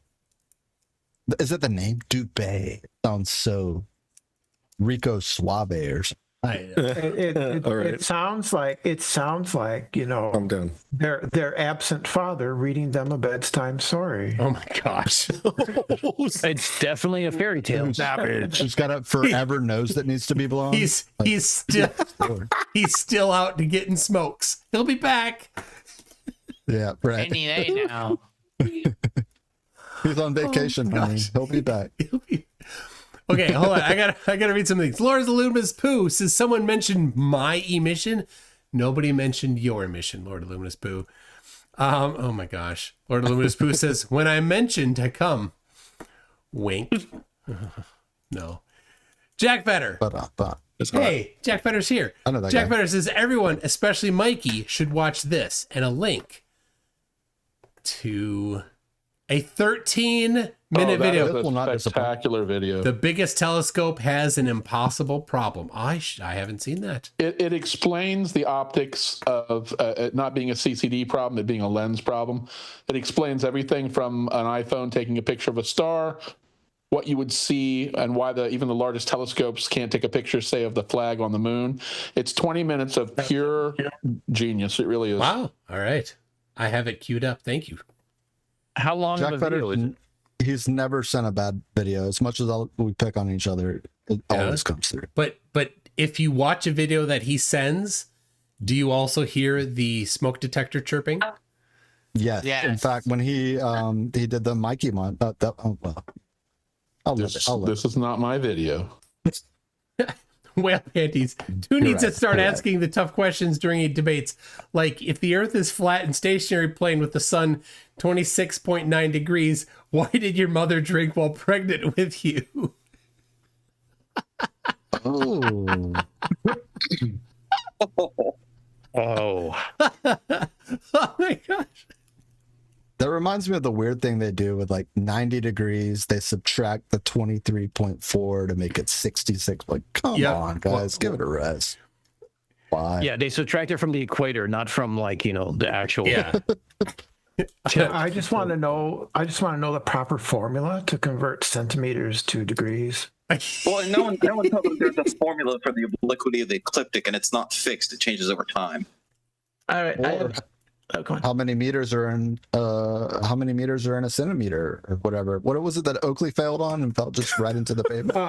Oakley is he actually promotes this idea that things like miles and straight distances are straight. They can't exist on a globe. No such and thing. And it just drives me out of my mind.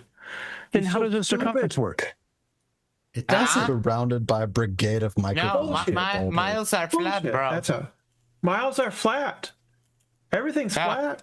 So silly. It's silly, but I have something that I think is going to clear everything up. So I modeled the flat Earth. Is it penicillin? Uh-oh. Here you go.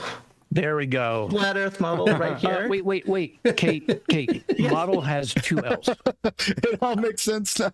That's beautiful. Yeah. I can't believe it. I understand it. Yes, there you go. Yeah, but model has 2 L's, Kate. 2 L's. Let me add that. Do you have like a whole 512 megabytes on that? Do you have 5 megabytes? No, I don't. Or is that the 128 model? No, I admire the 600 by 800. I got to be honest. Yeah, no, it's a lot easier to read. Yeah, about this. Oh yeah, no, that's Mac OS 7.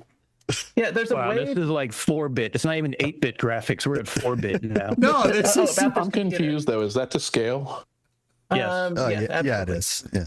It's your own personal domain. Did I call 32 megabytes Mac OS 7 or not? Yeah, 32 megabytes of RAM in there. That's a lot of memory on it. Hold on, that's a ton of memory for System 7. Yeah, no, I go all out on That's crazy. Systems for the flat Earth. Yeah. That must have cost you at least $3,000. I mean, you could simultaneously do like 5 space missions with that kind of memory. You know? Oh no, seriously.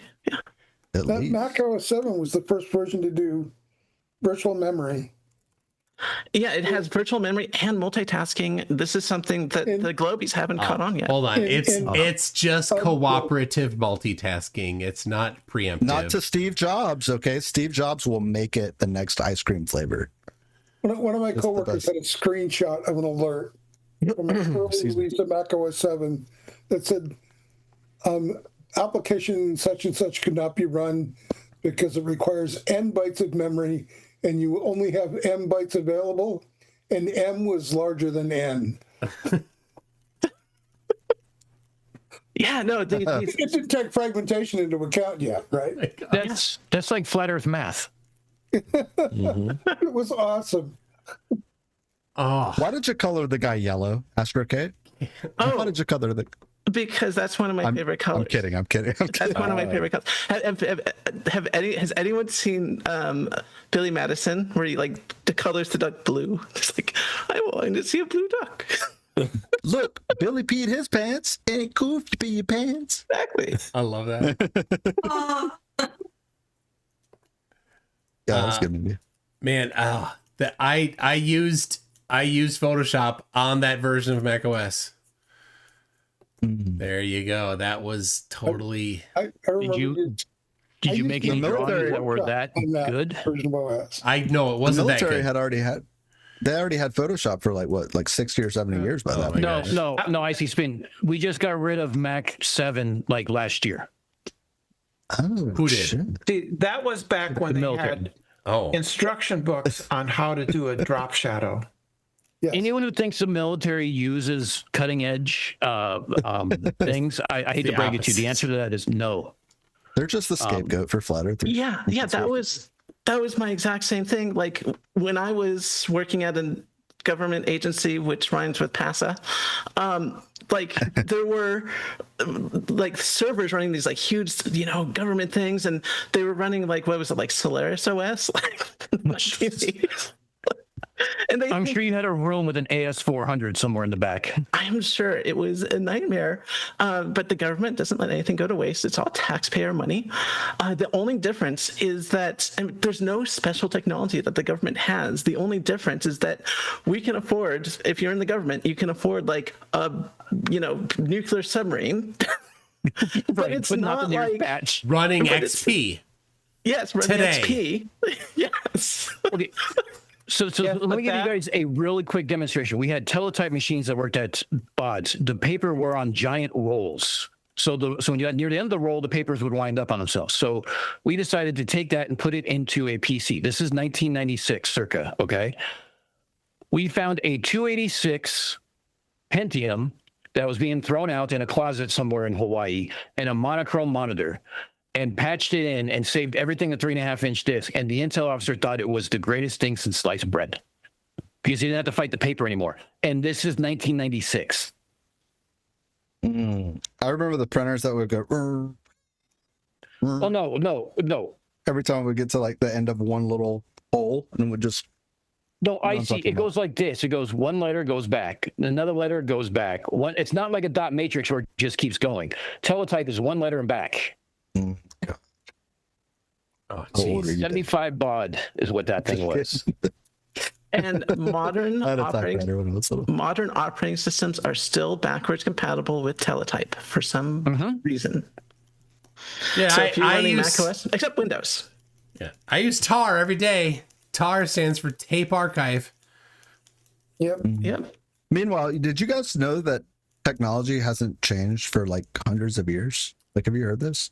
Hasn't improved. No, it's gone backwards. It's gone backwards. You guys complain about this, but when the shit hits the fan and the zombies are there, you'll be thankful that you can go to some obscure warehouse and read the tape drives off of there to get the information that you need for something.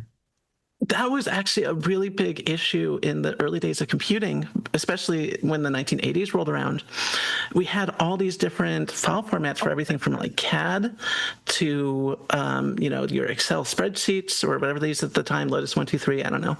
But they had all these different formats and no one could do like cross compatibility. And that's why today we use things like JSON and YAML and stuff like that to store our data, because we know future people down the line will be able to figure out the data we had.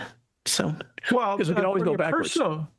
For your personal use, you should probably store things in the most commonly used format. Like if your text file should be in something that Microsoft isn't going to bork up with a new update, right? Or go back even further and use pen and paper. Oh, yes. There you go. Lord. Somebody showed a picture of a Mac and a Geek Fest broke out.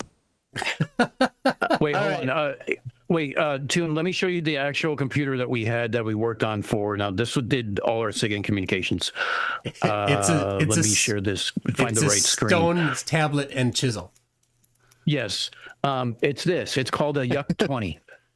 Oh my, that looks. The commands on these buttons up here were hexadecimal that you had to memorize. All right. That's where the word originated from. Huh? Is that why you're so good at deciphering MAC addresses? Basically, yeah. That's funny. Yeah, so that actually really isn't uncommon. So a lot of computers in the 1970s, especially the PDPs, they did not have room for a boot ROM. So how did you get the computer to start up? Well, you had little switches in the front where you could just write the instructions directly to memory using the switches. And people would have to remember push buttons. So you had to push button on and off for each one, and then hit enter at the end. Oh yeah! Oh my gosh! And people just memorized it. Enter the boot ROM was in their heads. Yep. So that was a whole week of class. Just memorizing that. I'm glad I was too little to be part of that. Oh yeah, this came out in 1972. Oh, nice! Wow, lovely. We've since upgraded though. Sure, you did. Question for you. Sorry, go ahead, Spin. Sorry. Well, I was just gonna say I showed a guy your archive on moon landing photos, Toon, the photo bucket ones that on your site have been extremely useful lately. I mean, there's thousands of images from Apollo 17, I think I was showing some people on Discord. On my site? And on your site, yeah. Just if you just type in moon landing, it's probably like mctoon.net/moon landing. Okay. But there's a photo archive. There's several archives. I think it's Photo Bucket. Flickr. No, it's Flickr. It's Flickr. But yeah, there's a couple of archives on there that are the part of the Apollo. It's just called like Project Apollo, I think, or something to that effect. But yeah, I mean, the amount of images on there is so remarkable. Every time I open it, I see images that I can't remember seeing. And the people that I show it, they're like, I've literally never seen these. There's a guy named Triedge94 that he kind of floats around on Discord, like EA and worldwide debates. They kind of go, it's kind of the same thing. They just go back and forth depending on who's in the room. But he is a glober, but he is also a moon landing skeptic, and it was useful to have some of those links to just like send him and show on the screen share and stuff. And I think that some of the other people are looking at him and kind of being like, wow, okay, I didn't realize this was even a thing. Because it has the crosshairs. It has the crosshairs, you know, and everything. I mean, they're not the NASA photos, and people don't even know those exist, like by and large, right? Yeah, the highest quality, I should update this. The highest quality archive is hosted by ASU, and they scanned them using a scanner that had a finer resolution than the grains of the photo paper. So you can't get so it's impossible to Mikey quality. Yep, it's Mikey quality. It's impossible to actually get a better scan than has already been done. It's a finer resolution than the original photo is. So to answer your question, Dan, he's not quite as pleasant as Elec. Elec's a sweetheart. Yeah, he is. He's insufferable as hell. All right. Astrocad, have you tracked any satellites against the stars lately that might cause flare tears? I brought your image up the other day on Discord. Recently. Well, I've been a little busy putting satellites into space.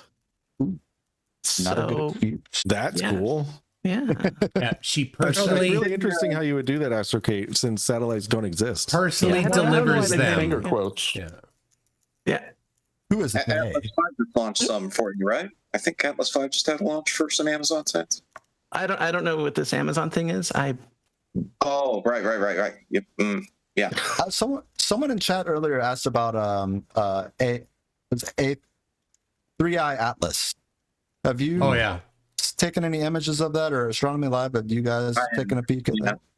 Yeah, I've been tracking it. I did some tracking initially when it was discovered, which are really unremarkable looking pictures. And I've done a live stream, and I've done some photos since then. More recently, I want to get on it again just to keep documenting it. So, yeah, it has unusual aspects because it's not from around here. I mean, you wouldn't expect it to look quite like the comets around here because it's from not our solar system, whereas the rest of them are.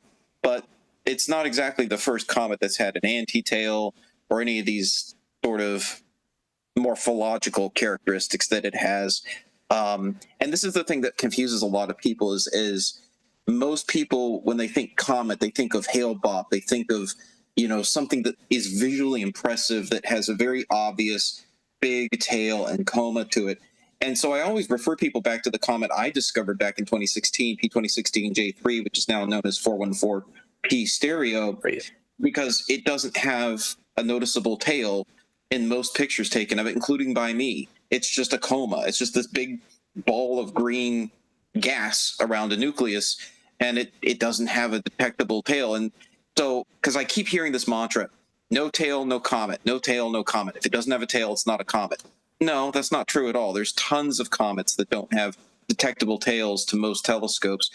3i Atlas is definitely one of those. For my telescope, I can't really pull out the long tail behind it because it's so faint. And my telescope, even my 8-inch scope, which is a little smaller than the 11, can't zoom out enough to really get all that. But with some careful processing, I can pull out where you can see the tail coming from and where you see the anti-tail going the opposite direction. So the anti-tail is something that happens with some comets where you have, in some cases, it's just an optical effect because of how the orbit is aligned and where you're looking through the orbital plane. In other cases, it's because the dust particles coming off the comet are heavy enough that they aren't getting blown back by the solar wind like the rest of them are. Most dust particles coming off comets are so tiny that they're heavily affected by solar radiation pressure, so they get pushed back away from the comet and form the tail. In the case of 3i Atlas, some of the particles coming off the comet seem to have enough mass and seem to be big enough that basically they aren't getting blown back, so they can drift forward of the comet. And basically what's happening is the sun-facing side of the comet is getting heated, and it's ejecting those particles, but they're not getting blown back, so you end up with an anti-tail. So people are pointing that out and saying, oh, see, it's not proof that it's not a comet. It's just a comet doesn't look like every single other comet. But there are other examples of anti-tails out there. So, Astro, just to confirm, it's not an alien spacecraft like Avi's alluding to with this new low, Loeb. Avi Loeb. Yeah, Avi Loeb. His Loeb scale, because I'm sorry, I'm going through. I've been listening to Vlad too much. So you have the Avi Loeb scale of the different things of how he can. He's been pushing that scale quite a bit lately, so I think it's kind of funny. Yeah, just tell us if we need to be prepared for assimilation or not, really. How do you listen to Vlad? Because he's so fucking boring. I drink a lot. He's hard to listen to. He's unremarkable. It's not that Sometimes, though, when he gets it just Brenda, boring. this is how.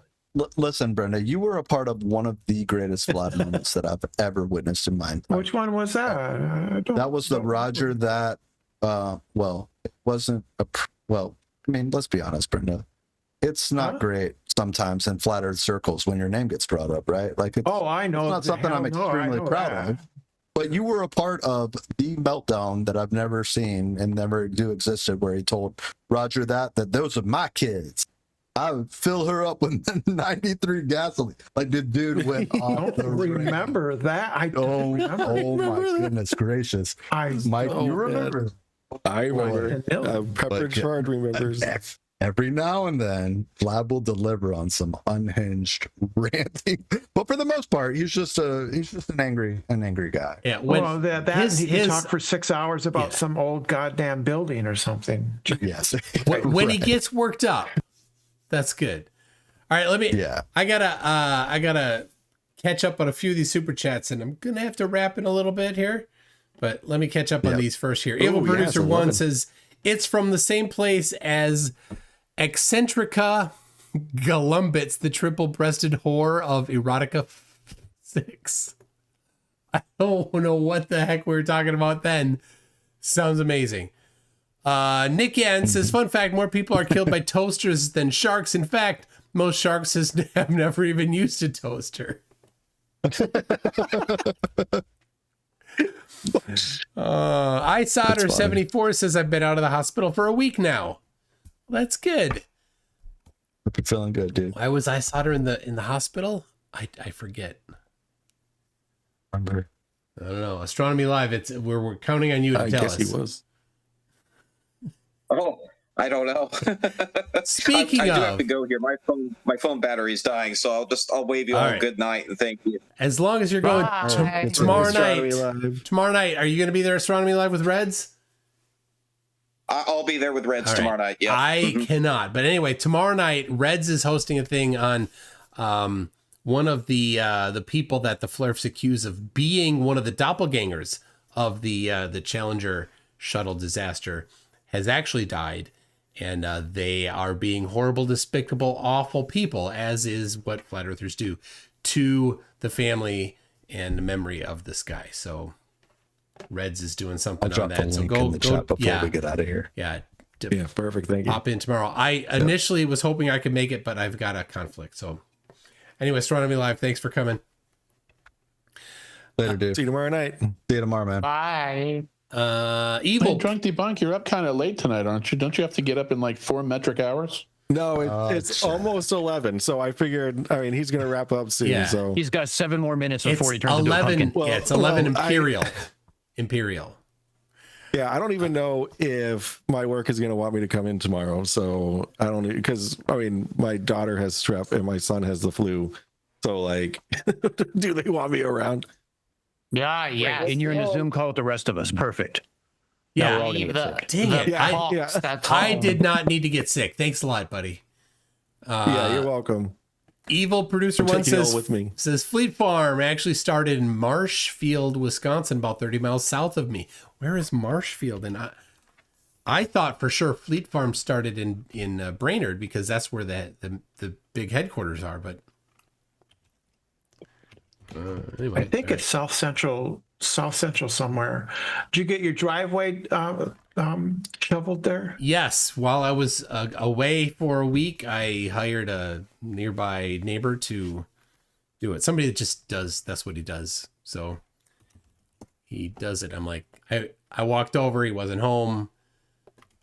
I called him. I'm like, hey, can you do my driveway when I'm gone? Make sure it's not, early, and then you have to do it twice. So, yep.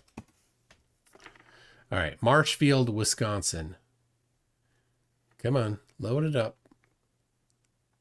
All right. Okay. It's partway between Eau Claire and Wausau. There you go. That's Warsaw. Warsaw. Tim Davis. Mike, says, you and I have no reason to talk about how towns are pronounced when you start listening to some of these other ones. So Worcester, Leominster, Leominster. What are you guys doing up there? Why are you? Don't worry about it. Butchering the lane. Don't worry about it. Tim Davis says, I worked for a Love's. All right, so we're talking about gas stations now. Pable 73 for 750 Uruguayan pesos says 200 views and 50 likes only. Give a like, proto-humans. There you go. I did. I liked my stream. It's okay, people. You can do that. Oh, good. Calvin Forey, 1906. Ooh, he's pretty old now. Says, hi, all. 1906, man. How old is he? Like he, when Sam was asking me to do the math for him, and I was just making up numbers and he wasn't questioning them, I'm like, there's no way. He's gonna call me out on this. He didn't. And then people in the chat were like, what's wrong with you? 45 times 3 is not 273. I know that, right. And you know it's that. It's got a 5 in it. It's got to be divisible by 5. Tom doesn't know that. The thing is, though, well, he's not focused on what you're saying. He's focused on how he's going to attack what you're going to bring up, because he's got nothing, right? Well, no, he was doing the conversion in his head. Yeah. As you're reading him off, he's doing the conversion in his head. Yeah, of course. Incorrectly. Of course, Psalm 1, Steve's creepy van. Of course he did. Alyssum says, new game, Flirt Charade. Who can do the best Dubé? Oh. No. I can't do Dubé. I can do CC. Anybody. I can barely do my own impression. How does Dubé sound? I tune him out on purpose. The tides are caused by the gentle rise and fall of the mothers of the deep. Oh, the bosom of the deep.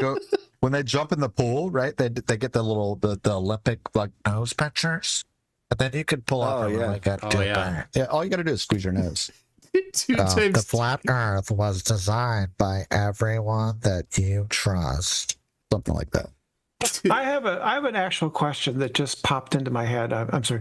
There's this. It must be a TikTok flat earther who does these voiceovers, and he's got a really deep baritone or even bass voice, right? And he just spouts off this nonsense stuff, and people like Roger Ledwell and those, they just and others just listen to them. They just put them on repeat and they just listen to them. He's the true alpha. Who is that? I have no idea. Okay. I think that's why people like Vlad. I've heard Roger play him, but yeah. I think they like the way Vlad has this little country swang about him, but he's got that. Yeah. He can lay down. It's just it is about the way they talk. But it's just like their jaws just kind of loosen up, and there's a little dribble down the chin and stuff.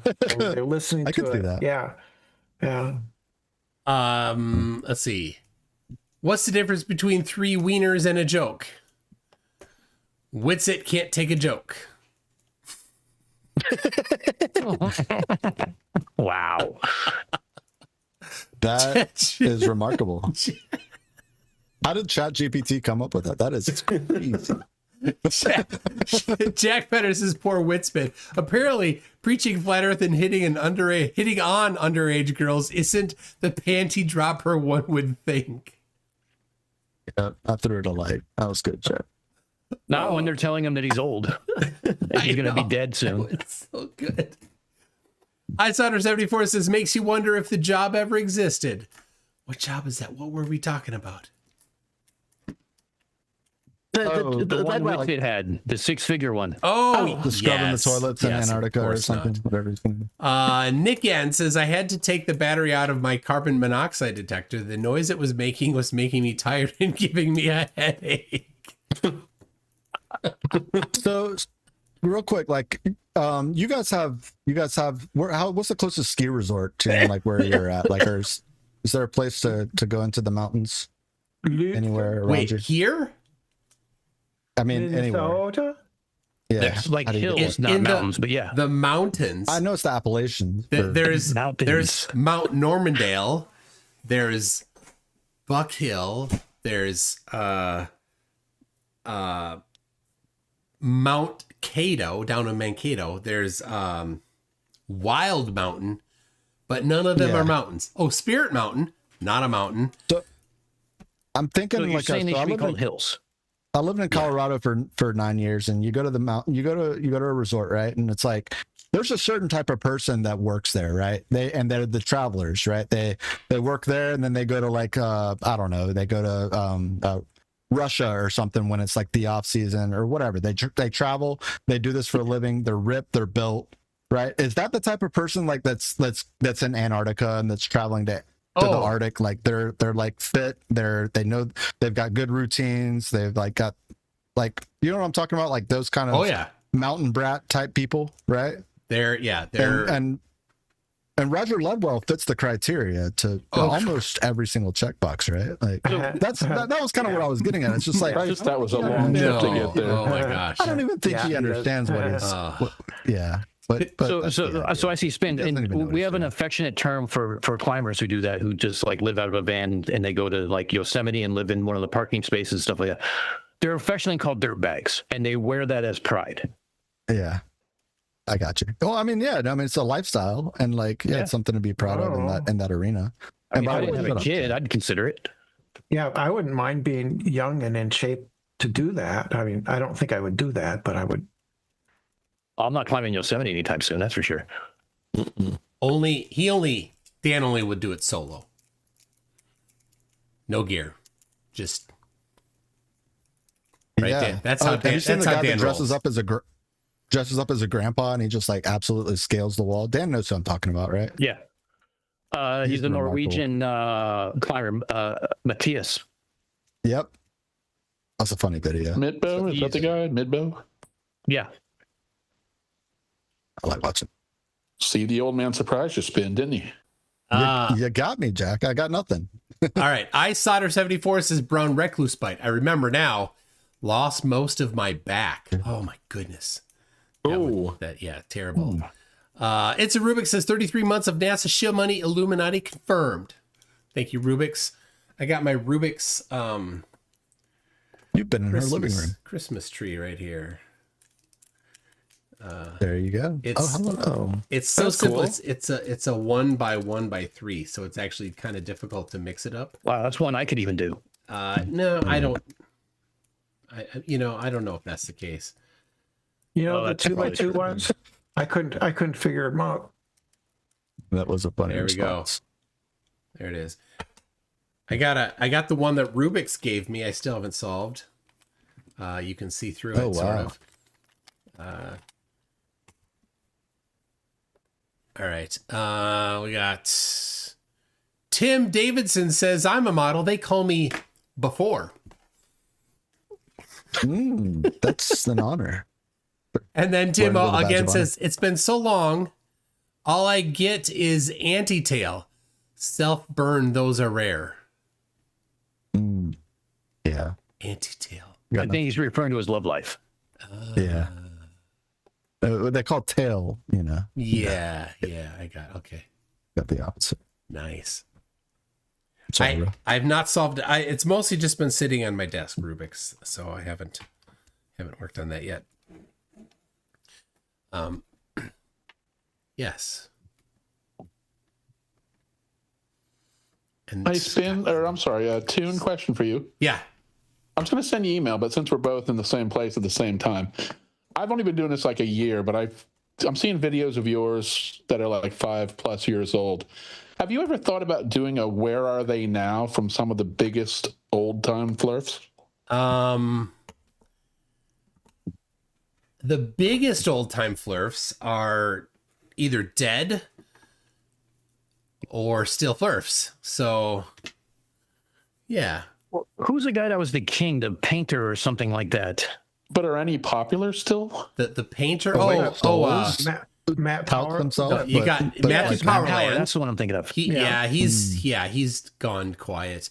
There's Antonio Subras was supposed to be a painter, but I don't think he ever did any painting. He got cancer, was told not to. That he was told that cancer treatment is the nameless, faceless they trying to get money from you, so didn't take any. He's dead. You got, I suppose you could. You got Orphan Red. She's gone quiet. Fokker died. She has. Skiba died. Who's the guy that called himself Jesus? Bob Nodell died. The guy that called himself Jesus. Oh, is that the concaver? That's the concaver, Not flat right? Concavers Jesus, but tend to was think he a they're Mount Jesus. Meru guy that passed away? One of the blood over intent guys. Oh, I can't remember who it was, but I don't know if any of the blood over intent guys died. The guy that thought he's Satan, Okay, well, he's still maybe I'm around. Mark confusing that. Braun, he's still. that's going. the guy. Mark Braun. Okay, he's still around. Devin Is he the Maggi. concaver? No. The concavers that think most concavers tend to think they're Jesus. So you got some of them are dead. You got Zenith Atlas is dead. He killed himself. You got the big guy that threatened the president and died in prison. Good Lord. I remember him, but I don't remember his name. Lord, you had one of his Lord Stephen 20-year-old Christ. disciples on your show. Lord Stephen Christ. Lord That's Stephen the guy. Christ. Yes. That's the guy I was thinking of because I was like thinking of Jesus Christ. Yeah, you got Well, brother. then I humbly retract my question. Brother Ernest is he's doing okay. He sells lots of t-shirts, has 2 wives, and will tell you about it over and over and over again. ODD TV, thanks, Nick. And ODD TV was arrested for robbing a bank. He was in prison for narcotics, got released, robbed a bank. He's back in prison. I have adopted. This is the question, Jack. Have you heard anything that sparks your interest yet, Jack? I was going to say, essentially, Flat Earth is a bright future then. Is Skylar out of prison yet? Skylar, I don't know that he's out of prison yet. I haven't heard anything. But he went away for at least a year. But I think it was like only if he was super, super good, maybe. D Marble's gone silent. But he did come back for the "Oh crap, they went to Antarctica and disproved everything we said for 10 years" stream, organized by Dearth, I think. Orphan Red. Yeah, Orphan Red I mentioned. her. Yeah, She's she was gone a silent. That's one of the most. Her business model was, I'm going to wear low-cut blouses and flash them in front of 70-year-old men. Yeah. I've never seen a cringier video than there's when some merit Mark to that. Sargent sat with her in a hotel room for like 9 minutes. Yeah. I can't describe the amount of manliness that escaped my body in that night. It's gross. Flat Earth Millionaire, last I checked, is still going. He actually emailed Will in response to being invited to Antarctica and said that he doesn't need to go and he's not interested in Antarctica, even though when he was making videos, he thought that Antarctica was the key to everything, that you needed to go there and keep going south and get past it. What? He was What on one of happened? the Level movies saying as much. He wasn't just on them. He was the guy behind those movies. Well, yeah. Yeah, Hibbler. What happened to the guy that you made your name on, MCToon, with the Flat Out Hero? The challenge. Yeah, the challenge where, and you had the flight plan plastered all across your room there. Yep. That was a challenge. Yep. he's been AWOL for a long time. Yeah. Which is just fine. Like if somebody wants to stop, trying to proselytize flat Earth, I'm all for it. So JM Truth has gone. Oh, I missed that guy. I mean, I miss him. If I could bring back anybody, it'd be JM Truth. It would be JM Truth. The We want to amount. know what's going on with this video that he canceled. Nobody cares. We want to know if Yeah, I there's wanna going to be a find zombie out. apocalypse too. Nico, I apparently wanna see if there's gonna be a sequel. King Nico has He's soft to gone handle. non-flat Earth now. That guy he deleted his channel a while ago. Nathan It's like Roberts. Nathan Roberts in 2020. That's what CK told him to do. That's wild. If he Yeah. did that. Nathan Roberts. Yeah, Nathan Roberts in 2020 went to a different Plain platform. Truth. The Plain Truth. You mean The Plain Truth has been making videos a little bit. I saw a couple of those actually. Yeah. Yeah, it's What basically about- staring at very blurry images of the horizon, zoomed in Oh really yeah, close. the ether What's band. Yeah. what's Yeah, Marty? Ether What's his band. face up to? Marty Leeds. Dearth's. Yeah. Yeah, Marty Leeds. Apparently, deep in it. Marty has stopped talking about flat Earth. Really? So He has his own church. He says. so he says. I think it's just online. Yeah, it's on Odyssey, right? That's where you go to get a lot of Yeah, clicks that's definitely. Yeah. from the same people. So, all right. Well, my family went to go see a been fun. movie, and they're back. So I'm gonna go and say hi to them. And Oh, did they see? Wait, let me guess what they saw. They saw the animal movie, the second one, Zootopia. Zootopia. Zootopia 2. How did you know? My He's got your munchkin wants to ticket. see Five Nights at Freddy's too, so I think we're going to be doing that this weekend. All right. I'm just that good, dude. And Well, you Ben's. sent Toon. You sent Vlad your tickets, and Vlad and Mike have a relationship, so he's already got your. We have a Sweet. nice relationship. Oh yeah. Hey, Toon, one quick last question. Do you have anything official about the TFE documentary? I got nothing. It's on lock. I bro. got nothing. So the thing is, no matter what, when it gets done, then it begins getting shopped around. And that, who knows how long that can take. So I'll tell you this, though. There's no way that the documentary, which is aimed for people outside our community, is going to be anywhere near as interesting as what I've been publishing on my channel on Conspiracy Tunes. So You mean like the 8-hour plane ride? well, Uncut? the uncut 4.5 hour plane ride is not that incredible, but the rest of the behind the scenes stuff is a bit more interesting, I think, than any kind, because the documentary is going to have to be fluffy. There's no way around it. It's gonna, because what are you going to do? It's not going to give us any of the inside information on Witspit. What are you going to have on either nothing on him or just very little? So yeah. So you're saying Behind the Curve was a one and done for documentaries? No. What do you mean one and done?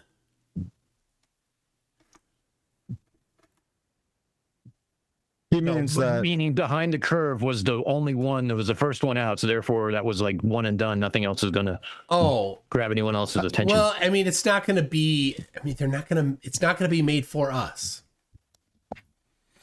People keep asking, like, "Well, what?" Like, It's supposed to be an unbiased approach, right? Like it's supposed to be, hey, I'm the director, I'm here in the director capacity kind of thing. Like he's not supposed to play sides, or yeah. And I'm like, well, how do you do it? Because you can't get in depth in any one person very much. And so, is there going to be a person that's the main character? Is there going to be a conflict? Because you to tell a story, you want to have a conflict. Yeah. How much conflict is there? You should have thrown Witsit down a crevasse. There we go. Dad, or put penguins in his Now, tent. here's what we could. There is enough footage that we have to make our own version of the documentary. You know, that's a little more for us. And you know, we've got my footage. We got Jaren's footage. Yeah. Tell me if this feels right. Jaren did mention something, and it might have been an exclusive thing, but he said it, and he said it was fine. Well, he didn't say it was fun to like talk about, but there was some sort of conflict that happened when you guys first got to Antarctica, an argument per se about maybe like connecting the Wi-Fi or something at base camp or something to that effect. Does that ring a bell? Something like that. I have no idea, but he said that that's definitely gonna be in it. It's like that's what you make it. That's the whole thing. The whole documentary is about that. Speaking of that, a musical. That's what we need a musical. We need a Flat Earth and Antarctica musical with Muppets. With Muppets, not real people. With Witsit played by Russell Brand. Oh my gosh! You cannot make a Flat Earth documentary without it being a comedy. That's why you need the Muppets. Yeah. I mean, no one takes the Muppets seriously. It's going to be perfect. Do you remember Nathan Thompson hitting the ball with the rubber mallet? That was top notch comedy. Like, how are you going to top that? Yep. Well, all right. It should be known that at least I was going to say the Witsit action figure comes with Wi-Fi password. Just to be clear.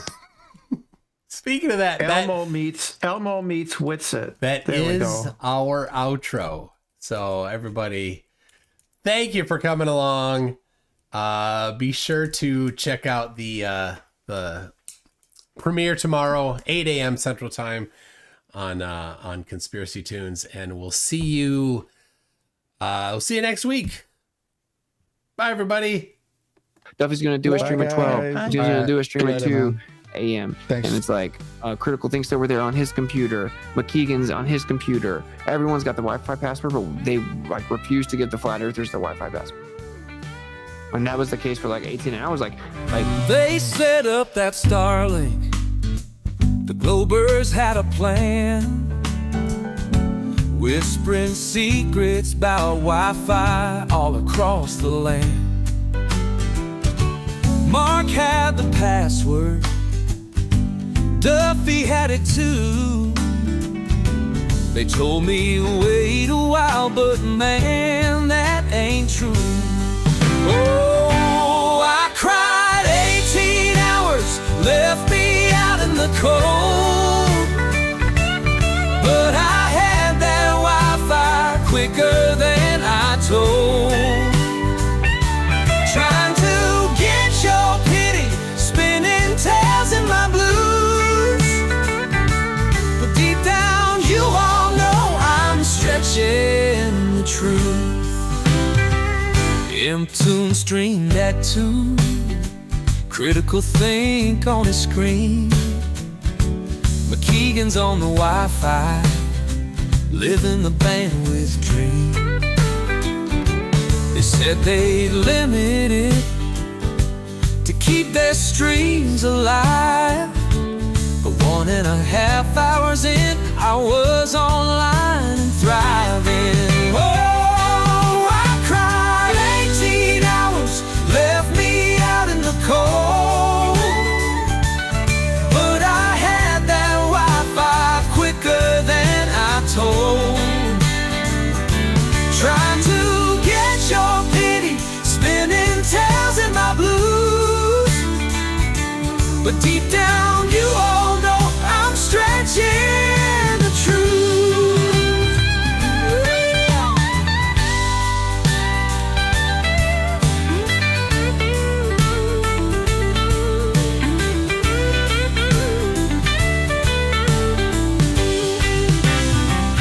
They set me up in another camp. I tried to sell my plight.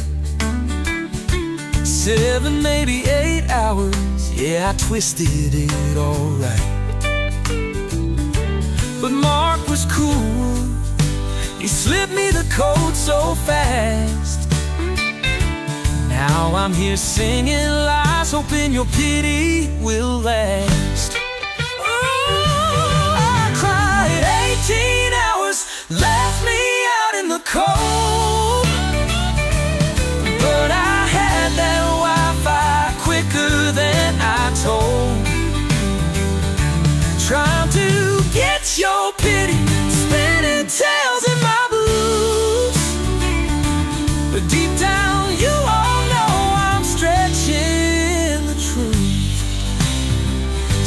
If you hear my story, take it with a grain of salt. I wasn't left out in the cold. It's all my own fault. The blues ain't always honest, but man, they sure sound fine. Even if my Wi-Fi blues are just a pack of